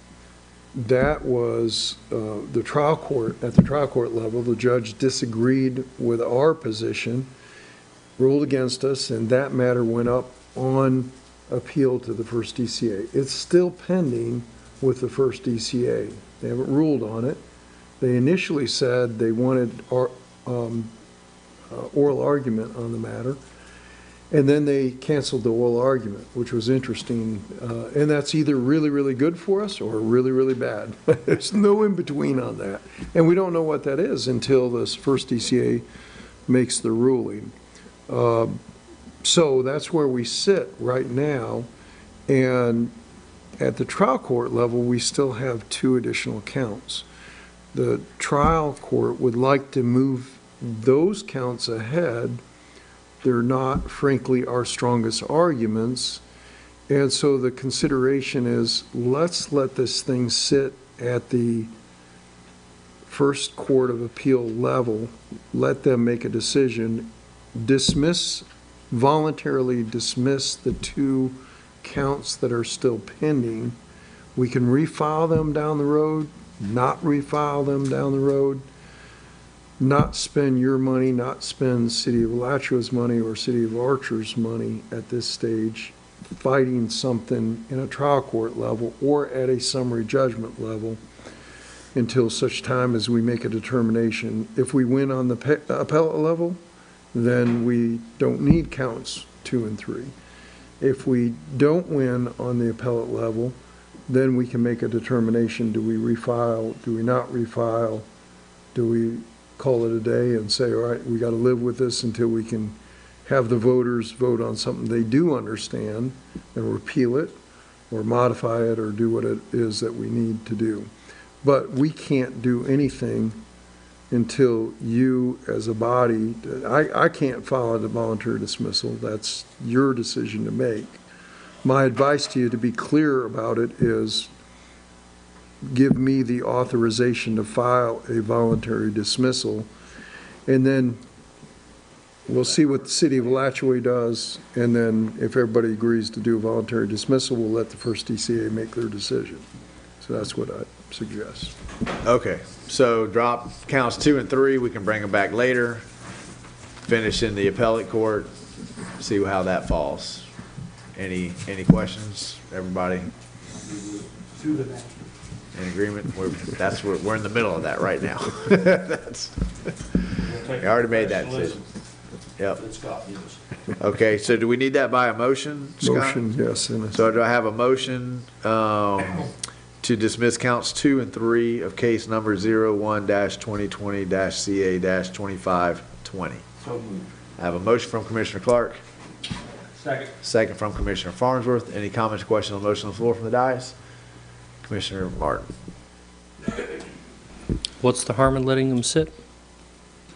The judge is setting it for summary judgment motion and trial, and so we got to start spending your money. So that's the harm in it. What kind of money are we talking about? Alachua has been taking the lead on it. I think the original authorization for you was about $20,000. I'm not sure that number's right. I think you've spent your 20, is either 18 or 20,000. You'll spend another 18 or 20,000 to get up to summary judgment motion and trial. If we live to fight beyond summary judgment, trial will be more expensive, probably double that, I would estimate. How is it perceived if we vacate them? I think it's really, this is City of Alachua's case and their argument, and David is doing that. You all have said, look, we're standing with you on that. So I've heard some rumor as to what they've spent, but it's a massive amount of money compared to what we've spent, 10 times what we've spent. That's what I have not verified those numbers, but that's what I hear. How is Alachua going to perceive our move, though? We're following their lead. David came up with this. Oh, I see. No. The City of Alachua. They've asked for it. This is David's thought process on where we stand and what to do. And so we had a status conference in front of the judge on this matter, and then there was an attorney conference after that amongst Alachua and us, and this was kind of the game plan that. So the City of Alachua is not going to perceive this as us abandoning them? Not at all. Does this send we've given up signal to the DCA on the first count? No, I don't think that they would look at it like that. Politically, I just don't know. There's so many considerations that go into this, i.e. financially. Mm-hmm. We still have our gunpowder dry. So I don't think the first DCA judges would say, oh, this affects the argument of what happened in count one. I don't know why they haven't, this is one of the things that's a mystery. And their clerks for the first DCA judges, I know they have gone through the process of analyzing this. When I say a law clerk, it's really a lawyer. It's somebody that has passed the bar that works for the judge. It's not just a law student. It's much higher level than that.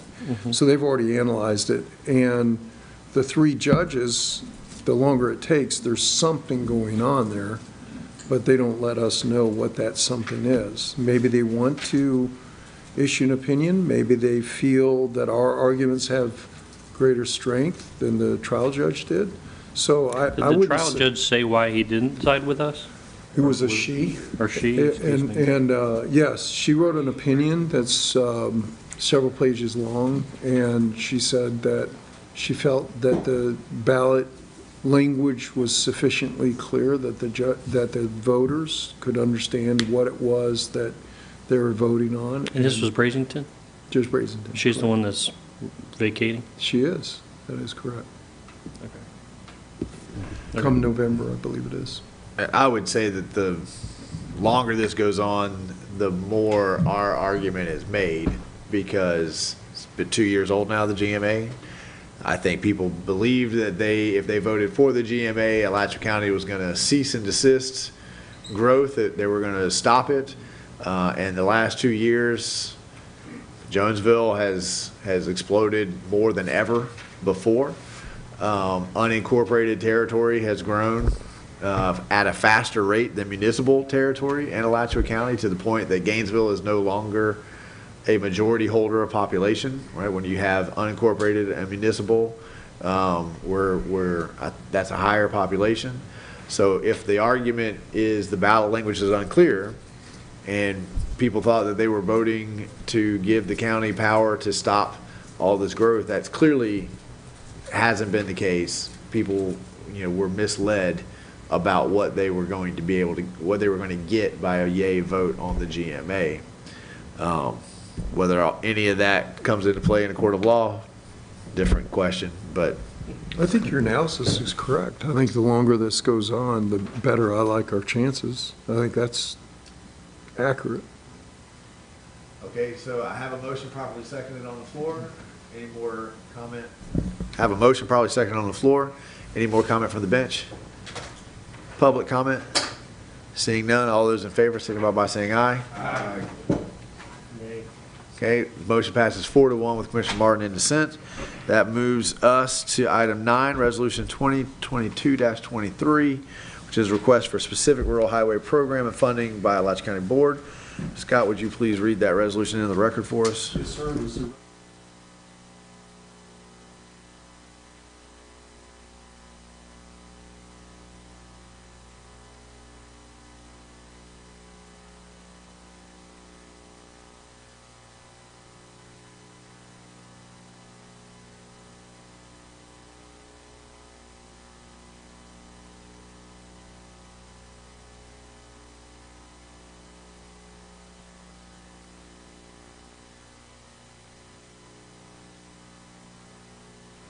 Thank you, Scott. Yes, Mike, Thank you, us Mr. through Mayor. the resolution we asked for. This is the resolution that you asked for. It's also very similar to a resolution you adopted last year. Last year when you adopted it, the indication is people, when they come to us and they say, gee, during the middle of the year, gee, we want you to do this and do that, we always suggest that, hey, we have an extensive budgeting process. The public is welcome. Bring us those ideas during the budgeting season. And we thought, that's, if we want to engage with Alachua County, we should do the same. We should try to engage with them during their budgeting season, and the commission opted to do it by resolution. So we have before you a resolution this year. We tweaked it a little bit. Last year it was create a program for rural road resurfacing and fund it at at some level higher than what you historically have funded it, so that it's not just okay, we'll put a name on what we've always done. And then last year, we asked them to make County Road 337 a priority in that program. This year, when the commission was explaining what they were seeking, they wanted to broaden it a little bit, and they wanted to make their own ranking on roads that they'd like to see the county look at. So staff put together a map. It looks like this. It's also in this slide presentation. You have it before you. It shows visuals of county road segments that would qualify under this type of program. So what we're not doing really is jumping on every county road segment in the city of Newberry. Those unpaved road segments, those chip seal segments that we are maintaining aren't really addressed by this because, I guess as I understood it, the commission was looking more towards those major collector roads that connect Newberry to Bronson or Newberry to Alachua. So we came up, I believe there are 7 road segments that we identified. We identified the lengths of the road segments, the daily traffic counts, and a visual to show where they are. And we even went so far as to make a recommendation to the commission based on traffic counts and just our understanding of where we get complaints related to these roads. Staff took a run at what that suggested ranking would be. That suggested ranking is on the last page of your handout, and let me see if this is it. No, this is not the recommended ranking. This is just the list of 7 road segments, but the recommended ranking is in the resolution, I believe, and it's also in the table that's in your staff report. But really it's an open conversation. We did not do exhaustive studies. 337 jumps to the top for me, primarily because it's in such poor condition, but it's an 18-foot wide road with those dangerous hairpins. The rest of the road, and it has somewhat high traffic counts. I'd mentioned for the commission that County Road 241 is planned to be in the design process for this year, and that's from it's 170th Street also. It's from the traffic signal on State Road 26 south to Archer.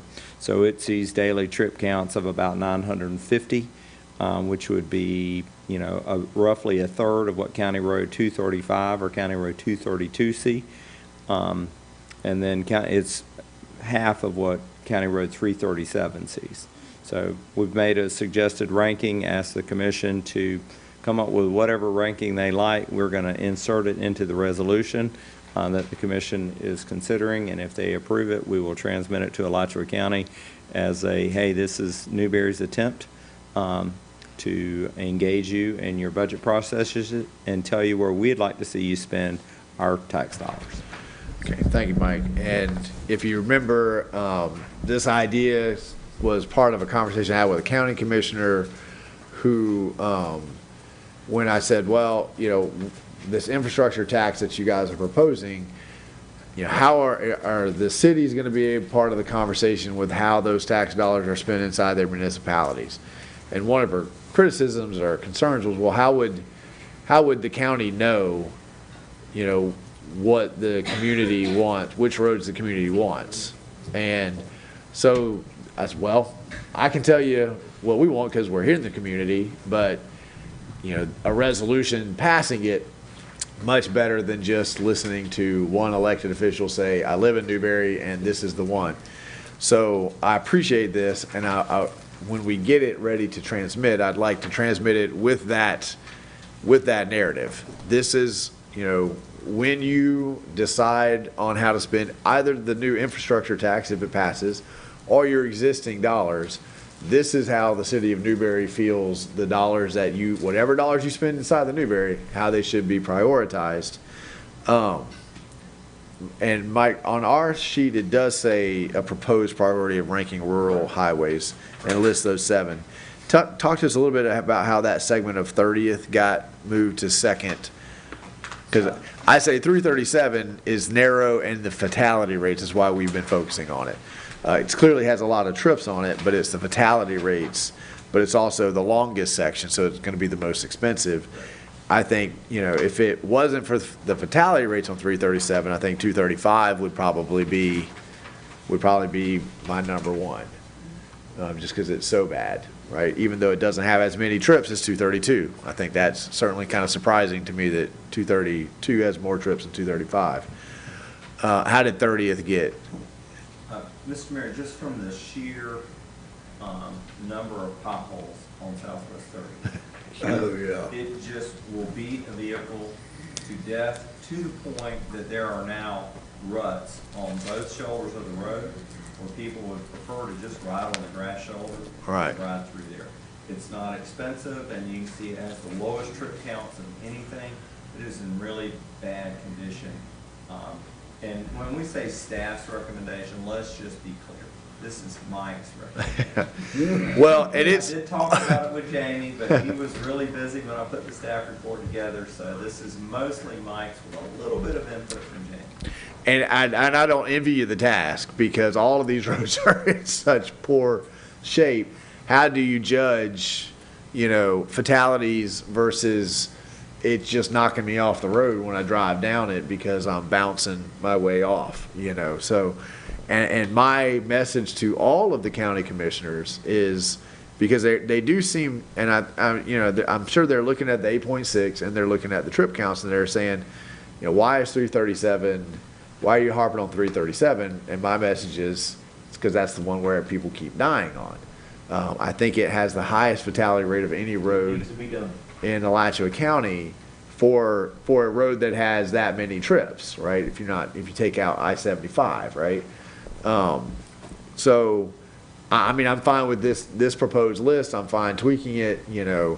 I agree that these 7, we're going to be held to this list, just like we're trying to ask about what happened to the 2014 list, because that one already had 337 in the top 5, right? So if we pass this, then they're going to beat us over the head with this when we say, well, we actually want you to move 235 over 30th.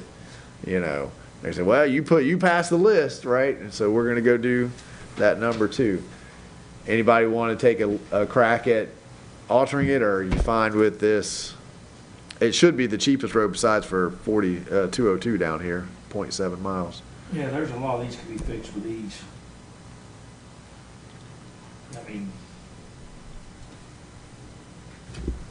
don't get me started on we need pavement, but we're gonna have to quit buying swampland. So, I mean, what are we gonna do? Are we gonna have a discussion about this? Or are we just gonna send this in and they're gonna give us the intention for this is to send the resolution in and say, hey, every this is where we are. wants people to participate, and we have 8,000 people that are participating with this resolution. But we do have a joint meeting coming up at the end of May. We'll be deciding the agenda for that joint meeting shortly. We also have a transportation summit on the horizon. I'm not sure what the date is for that, I haven't heard, but I think that this certainly is the conversation of the transportation summit, and likely the conversation during our joint meeting. Well, I reckon we'll get into all the funding later on the wild spaces money. Did we know that we can spend it on roads yet or not? And that hasn't been passed. Right. That's a voter referendum. I'm not against this list. I mean, the list is great, and you're right, Mike. 30th Avenue, although I live out that way, that road, just give me a front end alignment, so. That's a fact. It's the only reason it bumped up. That's why I quit visiting him. I don't even want to ride it. It's just what he tells you. That's not really a reason to bitch you anymore. Anybody else, Commissioner Farnsworth? Morbid or anything, but when we have the joint meeting with the Alachua County Commission, maybe we can have a list of the people that have died on 337 to present to them. I can go all the way back.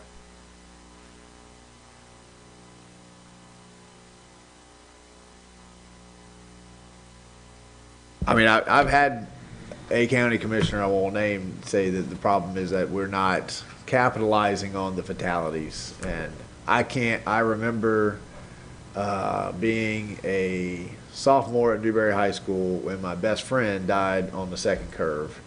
And I remember being angry at the news media when they showed up at the school the next day, because I just thought that was cheap publicity, and it made me mad. So I have not been able to bring myself to the point where I have gone and stood at that second curve twice as mayor and console people who just lost a loved one, but I have not been able to bring it to where I'll pull out a phone and film it so that I can put it on TV 20.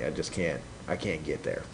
But that's certainly what's going on in Gainesville. Every time a college kid dies, is they are publicizing that fatality, and that's why Gainesville is about to spend $30 million on that section of road after 3 people have died, and we have a road where 17 people have died. So, Commissioner Martin? I think it's going to be a little bit of a tough sell to convince the county to spend money on 232 that services primarily Gilchrist County residents. That road is atrocious. You and I both know that that road is rough. I just think the commission's going to probably dismiss that as largely non-Alachua County residents, despite the fact that those 3,400 people are probably servicing nothing but Alachua County residents when they finally get to their jobs. Correct. And perhaps we can tailor the 337 comment to at least get us paved through the curves, or to re-engineer through the curves, and not the entire 8.6 miles all the way down to the because I would suspect that 1,700 trip count is probably these first couple miles, down to maybe 46, maybe down to 46, maybe measure that and see what we would potentially be looking at on something like that, just as some sort of, this is my best, my best offer, but, come back at me with something else.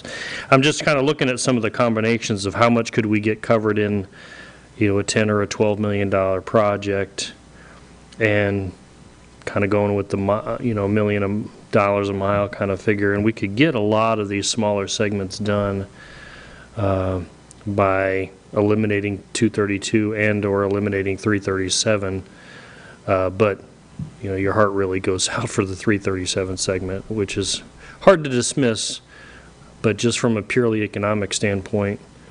But, the 241 doesn't really service Newberry, per se.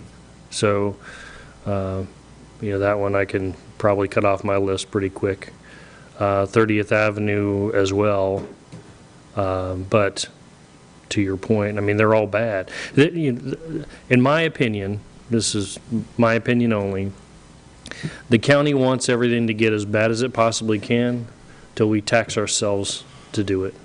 And if they would just get off the money that they spend on social engineering programs, there would be more money available, despite what former Commissioner Hutchinson wants to argue. They've just not prioritized it, and that's really what the bottom line is. So this is the team that we're going to, go into the game with, and we just need to coach them up as much as possible to try to get some sort of buy-in. Mary Helen Wheeler is up for election this go-around. I don't know that the other commissioner on the south side is up. I can't remember. But that's not his, I don't think we're his district. That's right. It's our district. Mary Helen's right on. And she's not up. She's not up this time. Okay.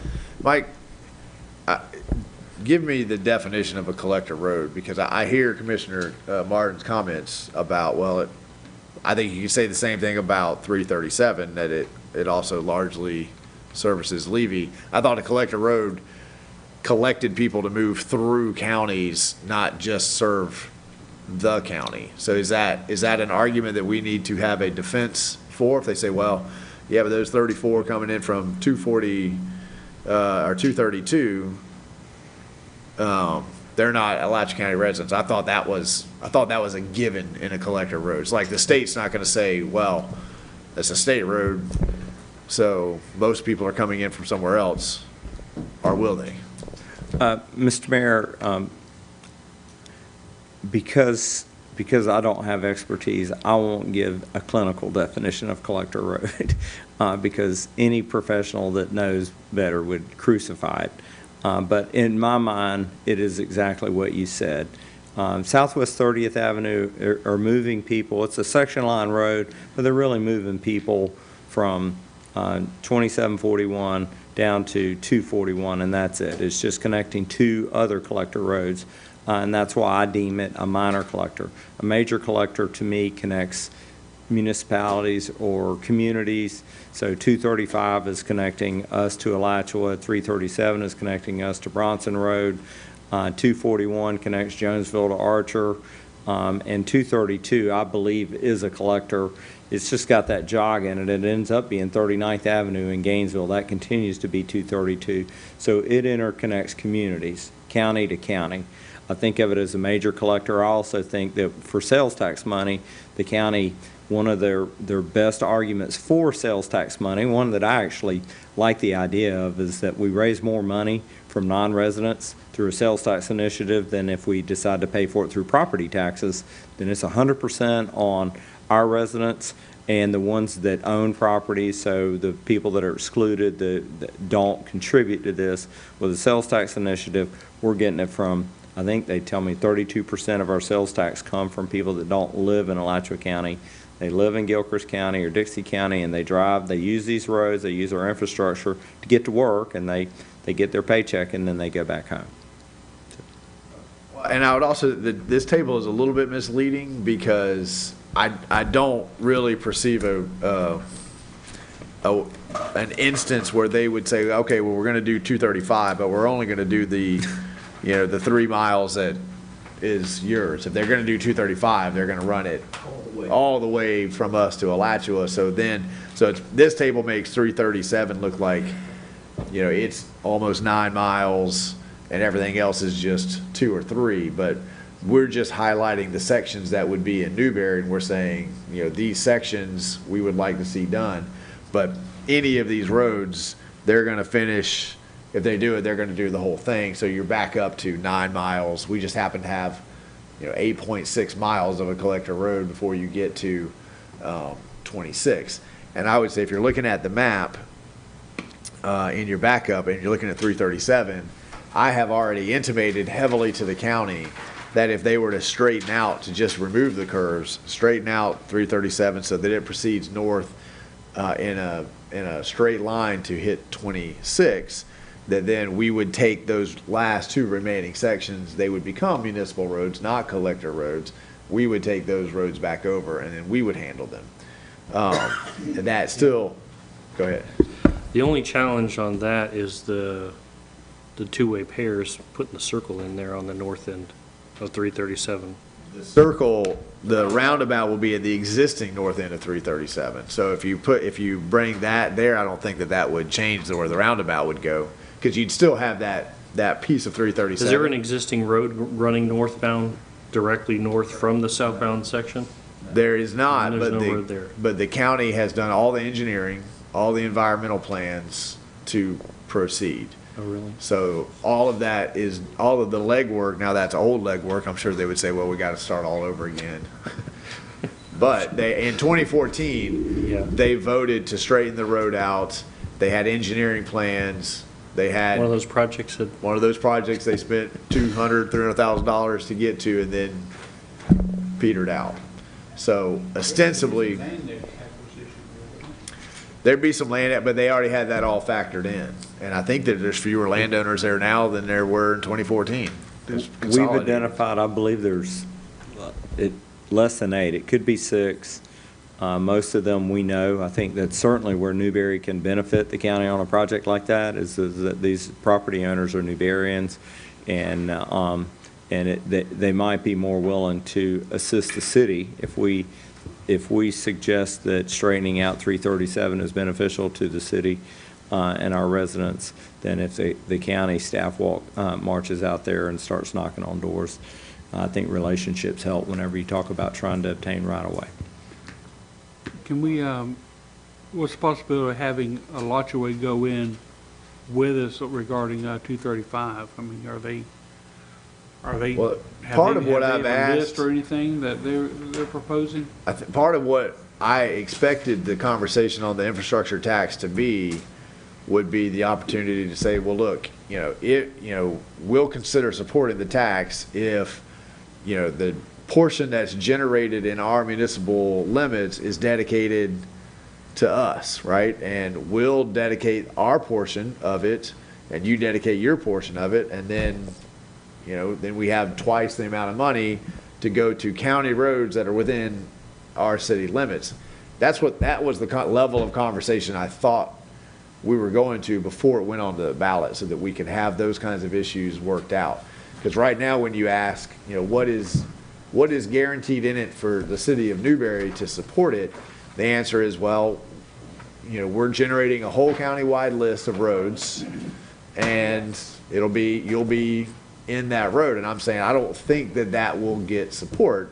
I think, not to bring up lists again, but I think some sort of dedicated percentage that they're going to spend in municipalities. I think the resolution we passed last year, that where the county would say that we're going to, you pick one road in each city, you pick it, but everyone will get, these two cities will get a road this year, the next two cities will get a road the next year, so that everyone sees their tax dollars at work on something, and you have a timetable, right? I'm a patient guy.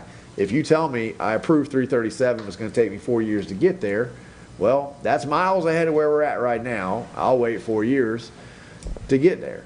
But this constant, we're constantly making lists and prioritizing roads, but we're never actually getting to the list. That I find very frustrating, So I would love in the joint meeting to have that conversation. Like, if the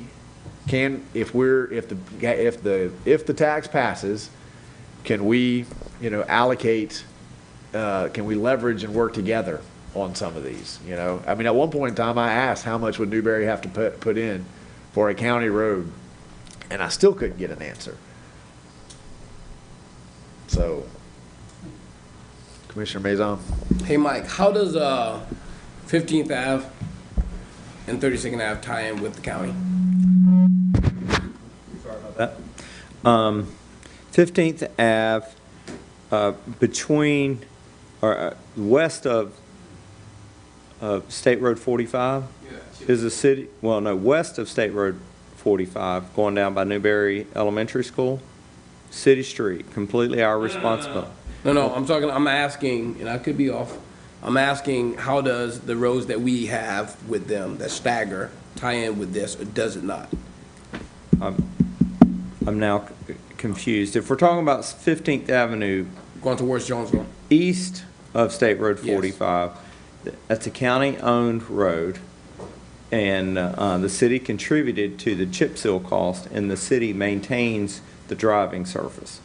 We don't own the roadway, and likely the improvement on 15th, if I had to estimate, that funding will come from development that connects to 15th. Our development, I think this board will get exactions from those developers saying, you're going to put 900 homes in the adult retirement community, the senior retirement community, but you're connecting to 15th. And as to connect with it, we're going to require you to pave it from here to here. So I see that's how 15th Avenue going to Jonesville gets improved. I don't really think the county spends a lot of money on it. I don't think the city spends a lot of money on it. I think developers that put higher density housing, not high density housing, higher density housing on there end up paying for that. Okay, let me break in. Commissioner Maison still has the floor, but it's almost 10:30. We have to finish this conversation. You have one more agenda item. So can I have a motion to extend the meeting for 30 minutes? So moved. I have a motion from Commissioner Coleman. Second. Second from Commissioner Clark. Any comments, questions, motion on the floor for the dais? Get it done. Public comments, questions, motion on the floor. All those in favor signify by saying aye. Aye. Motion passed unanimously. Commissioner Maison, you're still. No, I was just.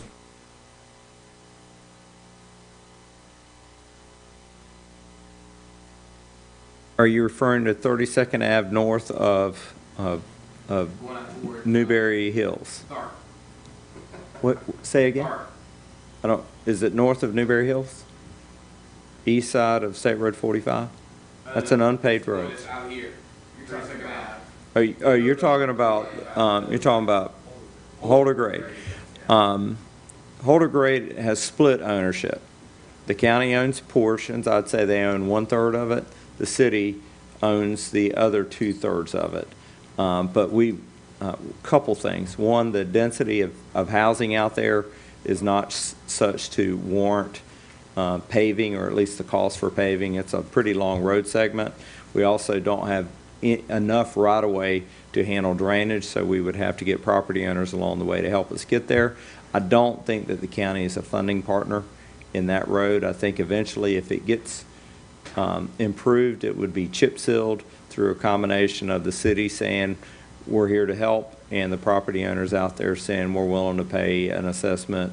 We'll pay half, the city pays the other half through some sort of an infrastructure tax that we might get through the referendum, or that we might get through impact fees. Okay, let me bring us back to the list, because that's what we need to make a motion on tonight. And I think really and truly our best bet is to identify a top 3, right? Because I think that what we are going to be looking at is getting one of those top 3 in the next 5 years would be an optimistic, right? And then it's going to be what's next. So I almost think giving a list of 7 is a turn off, because they, oh, you guys want everything, right? And I want to. So I'd say here's our top 3, right? What are our top 3, Commissioner Barton? How about we look at a high traffic count, short segment, a long segment, low traffic count, and then one that kind of is the middle. Are you talking about short segments just for our end, or short segment for the whole project? Right, because 235 is a short. Just, I mean, the controllable is what we can control. What we can't necessarily say what Alachua can do, but. I mean, I think that the trip count really plays heavy with the county. So I would say 337, 235, 232. Because that's your 3,400, 3,200, and a high fatality rate. I know the county wants to do 235.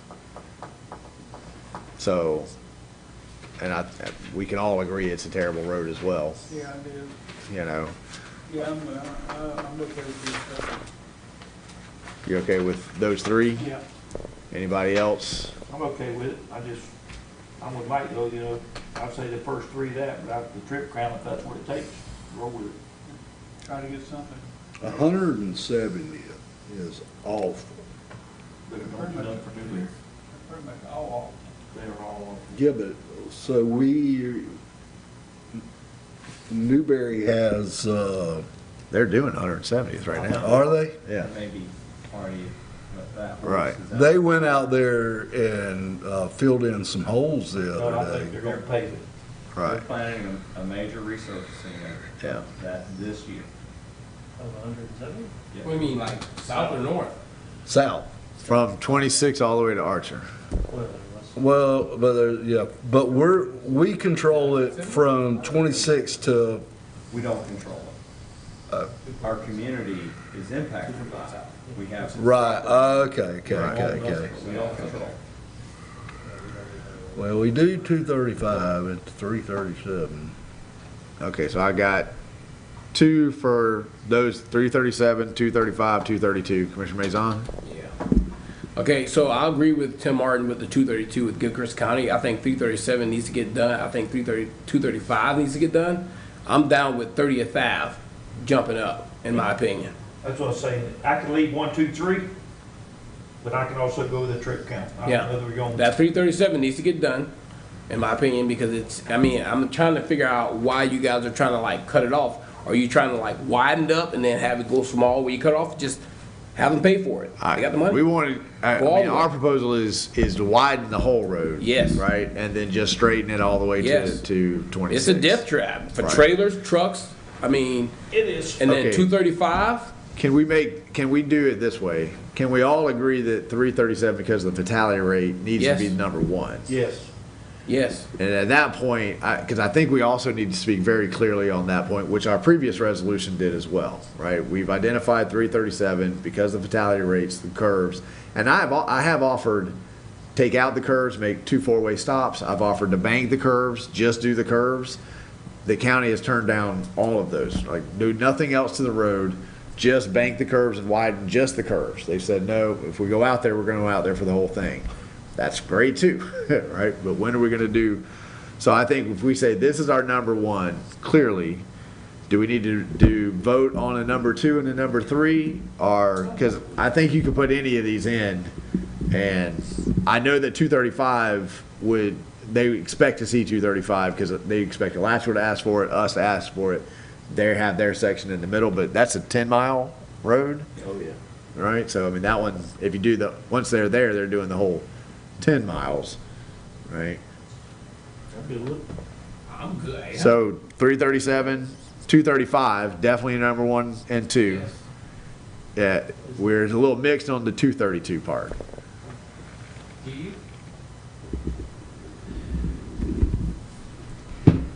Yeah. Is there any thought of motivation for Argos to try to get some of that road or the distribution centers to pave parts of that at all? Those trucks. Mr. Mayor, I believe that Alachua County would love to do that, and I believe that the senior management for each of those corporations would say, if you look at our assessed values and the amount of property taxes that we pay each year and the number of services that we take from the community, the only true service that we take from the community is transportation. And just the 3 distribution centers in Alachua, last time I checked, were providing Alachua County with about $2 million annually, and in the city of Alachua with about $2 million annually. And so I think their response to that is, oh no, we pay for that road improvement every year. The county needs to step up to the plate and do the right thing. Okay, so we got 337 number 1, 235 number 2. I personally think it should be 30th Ave because 46th Ave is used by those line rock trucks. It's not, to me, it's not that bad driving now. 202 is not that bad except for that one big dip caused by the trucks. And 30th Ave is our residents use it. 30th, we own part and they own part. So that does offer the opportunity for a true partnership that we would put in for our section. Is that right? Mr. I've talked about roads for so long that now. This resolution doesn't propose that we would spend any of the city's dollars on there, so, but that segment from 202 east is the county's. I mean, I think that. 202 west is ours and it's unpaved. Right. And I'm not saying that we would put that in the resolution that we would partner. I'm just saying it offers, I think that the 250 count, though, is going to make, we'd have to put in some explanation because they're going to say, 2 miles of road that only have 250 trip counts a day. Why are we spending? But I mean, if we put ourselves in their shoes, right? Every time someone from Watermelon Pond Road comes in and says, "Hey, we want you to pave 6 miles to the pond," we say, "Guys, we can't spend $6 million on 50 residents, right?" That. Yeah, I don't think that means a good road out of 30th, but I think the county's. Don't we only own a small portion of the dirt road, Mike? We don't own the whole dirt road. We own the whole dirt road north of 202. Actually, the county owns just a little piece of the dirt road. I said north of 202. I don't know anything west. The county has it just a little bit past the Hodges place there, and then we've got the rest of it all the way out to State Road 45. There's a development that was approved years ago called Newberry Ridge, 900 units. They have a responsibility to make improvements to their east property line in their current development order, but no further.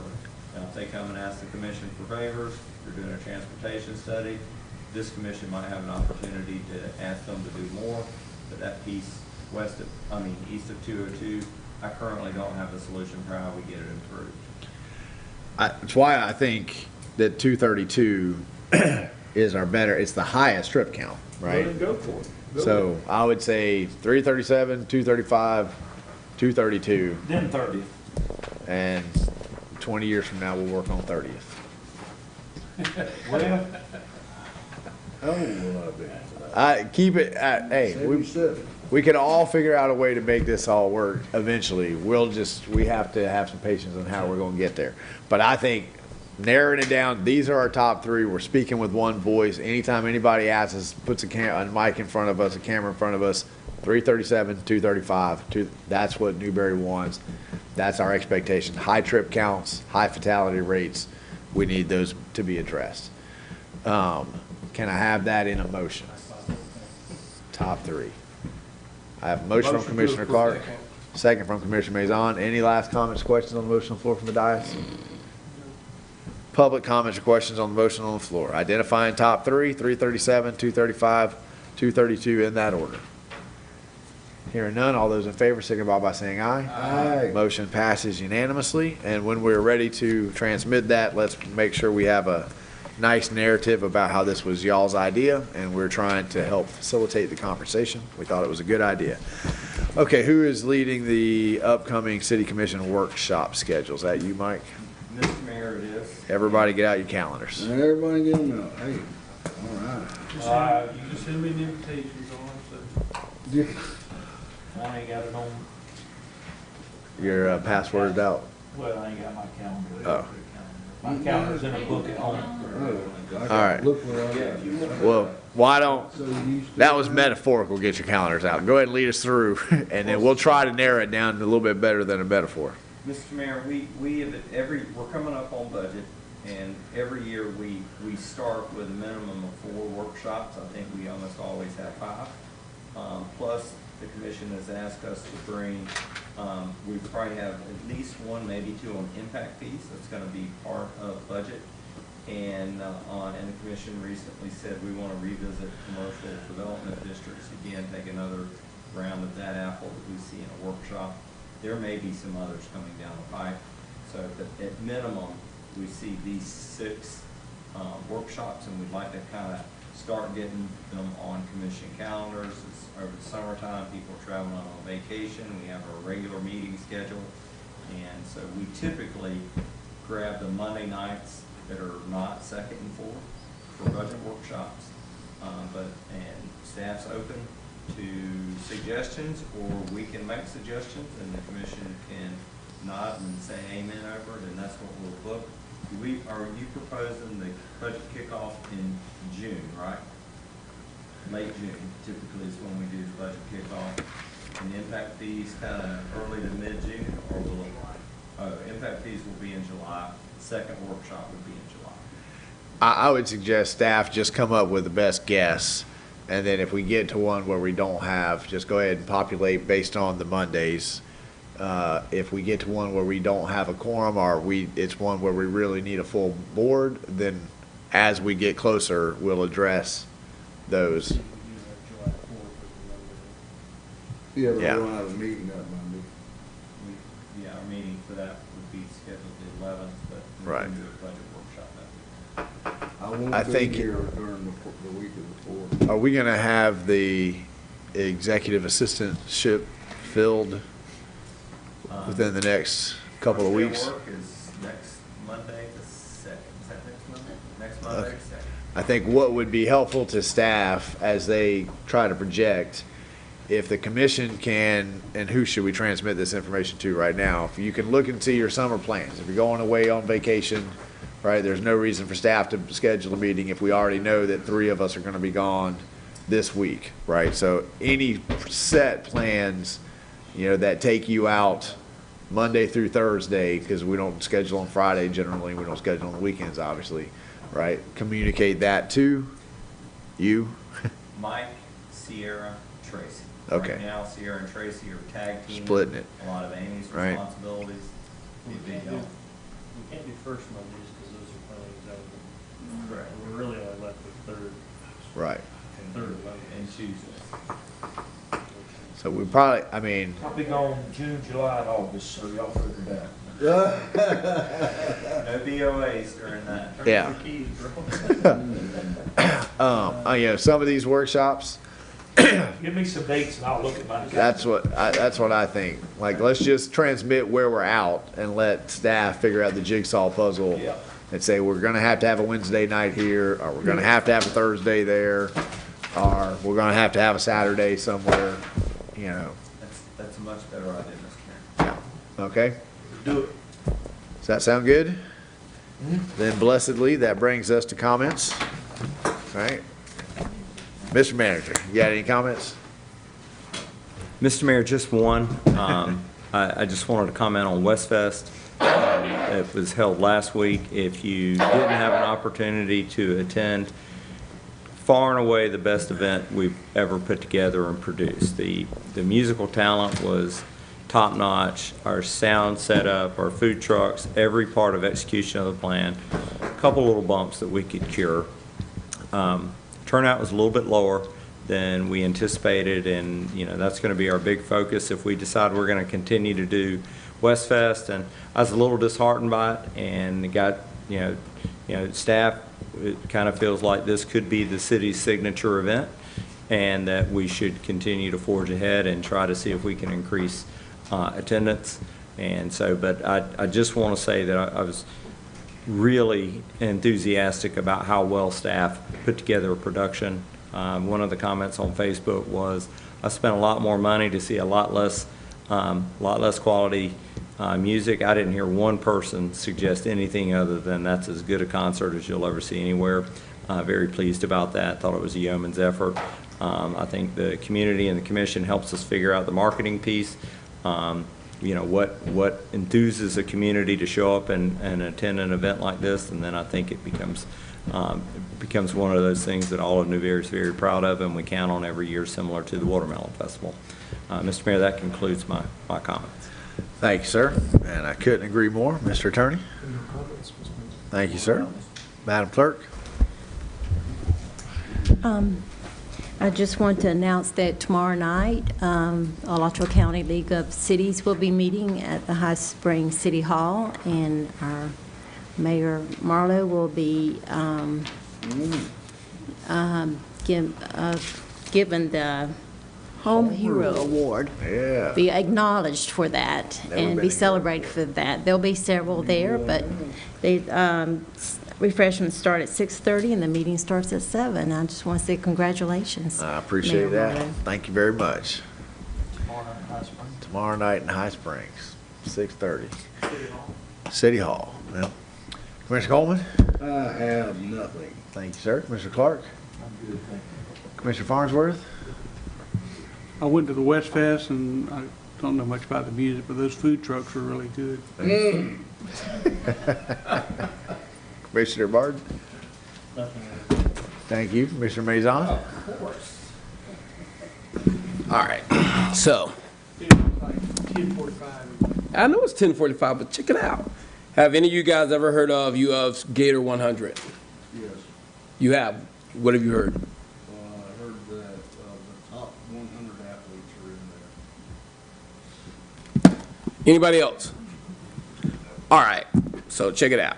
And you ready? The Gator 100 recognizes the 100 fastest growing businesses owned or led by University of Florida alumni in the world. How many of those are in there? There's 3 that's in this top list in Alachua County, okay? There's 1 out of those 3 that are in the top 10, and guess where they're at? In the city of Newberry. Joel's Coffee House. Who do you think it is? Mike Landon. Mike Landon? Domino's. Nope. Sweet guy. Any other guess? And here's what's crazy. It's a business right downtown. Yes. It's right downtown, okay? It's been underneath our nose. You drive past it every day if you're driving through the city of Newberry. You just didn't know it. How many of you guys have ever driven and seen those black and white pictures on the window next to the Vintage Market? Huh? The Vintage Street Market? Yep, right next to that are those black and white photos of Newberry, right? It's called the Hippolyta Company, right? Mr. Brian and Mrs. Morgan Lamp, their business. They're recognized for being in the top 10. I think this is a great honor for the city of Newberry. So I'm not getting choked up like I'm gonna cry, but I am getting a little choked up. But anyways, so located in Newberry, Florida, Hippolyta is an e-commerce based wholesale and drop shipping company specializing in home decor and personalized gifts. It has become a online leader in design, production, and fulfillment of custom merchandise that is quickly delivered to the consumers. So, just a little, that's my information for tonight. A business, Alachua County, top 10 in the city of Newberry. I like it. Match that. We need to celebrate that. Good job to Morgan and Brian Lamp for their accomplishment. That's all I have. Thank you, sir. And I think we need to do more of this kind of stuff. I was at Tropical Foundations. What's the nursery out? Tropical Traditions. They were getting a state award. I just happened to run into the guy. He invited me to come out there. They're up for another award with the Swanee River Management. Thank you. Right? So, we have a lot of award-winning businesses in Newberry, a lot of businesses that are doing some great things. And I think we need to reach out to the chamber and talk about creating opportunities to celebrate these businesses that are here in our midst. I also meant to mention, and they're expanding in the city of Newberry, so they have a location that they're going to be moving to, building in the city of Newberry, so they're staying here. And I want to credit our staff, because our staff has been working with them for about 2 years to help facilitate that move. And so I'm glad that that's worked out. Okay, I'm sure I had comments, but they are long since past around 9 o'clock. So with that public comment, no public comment, we are adjourned.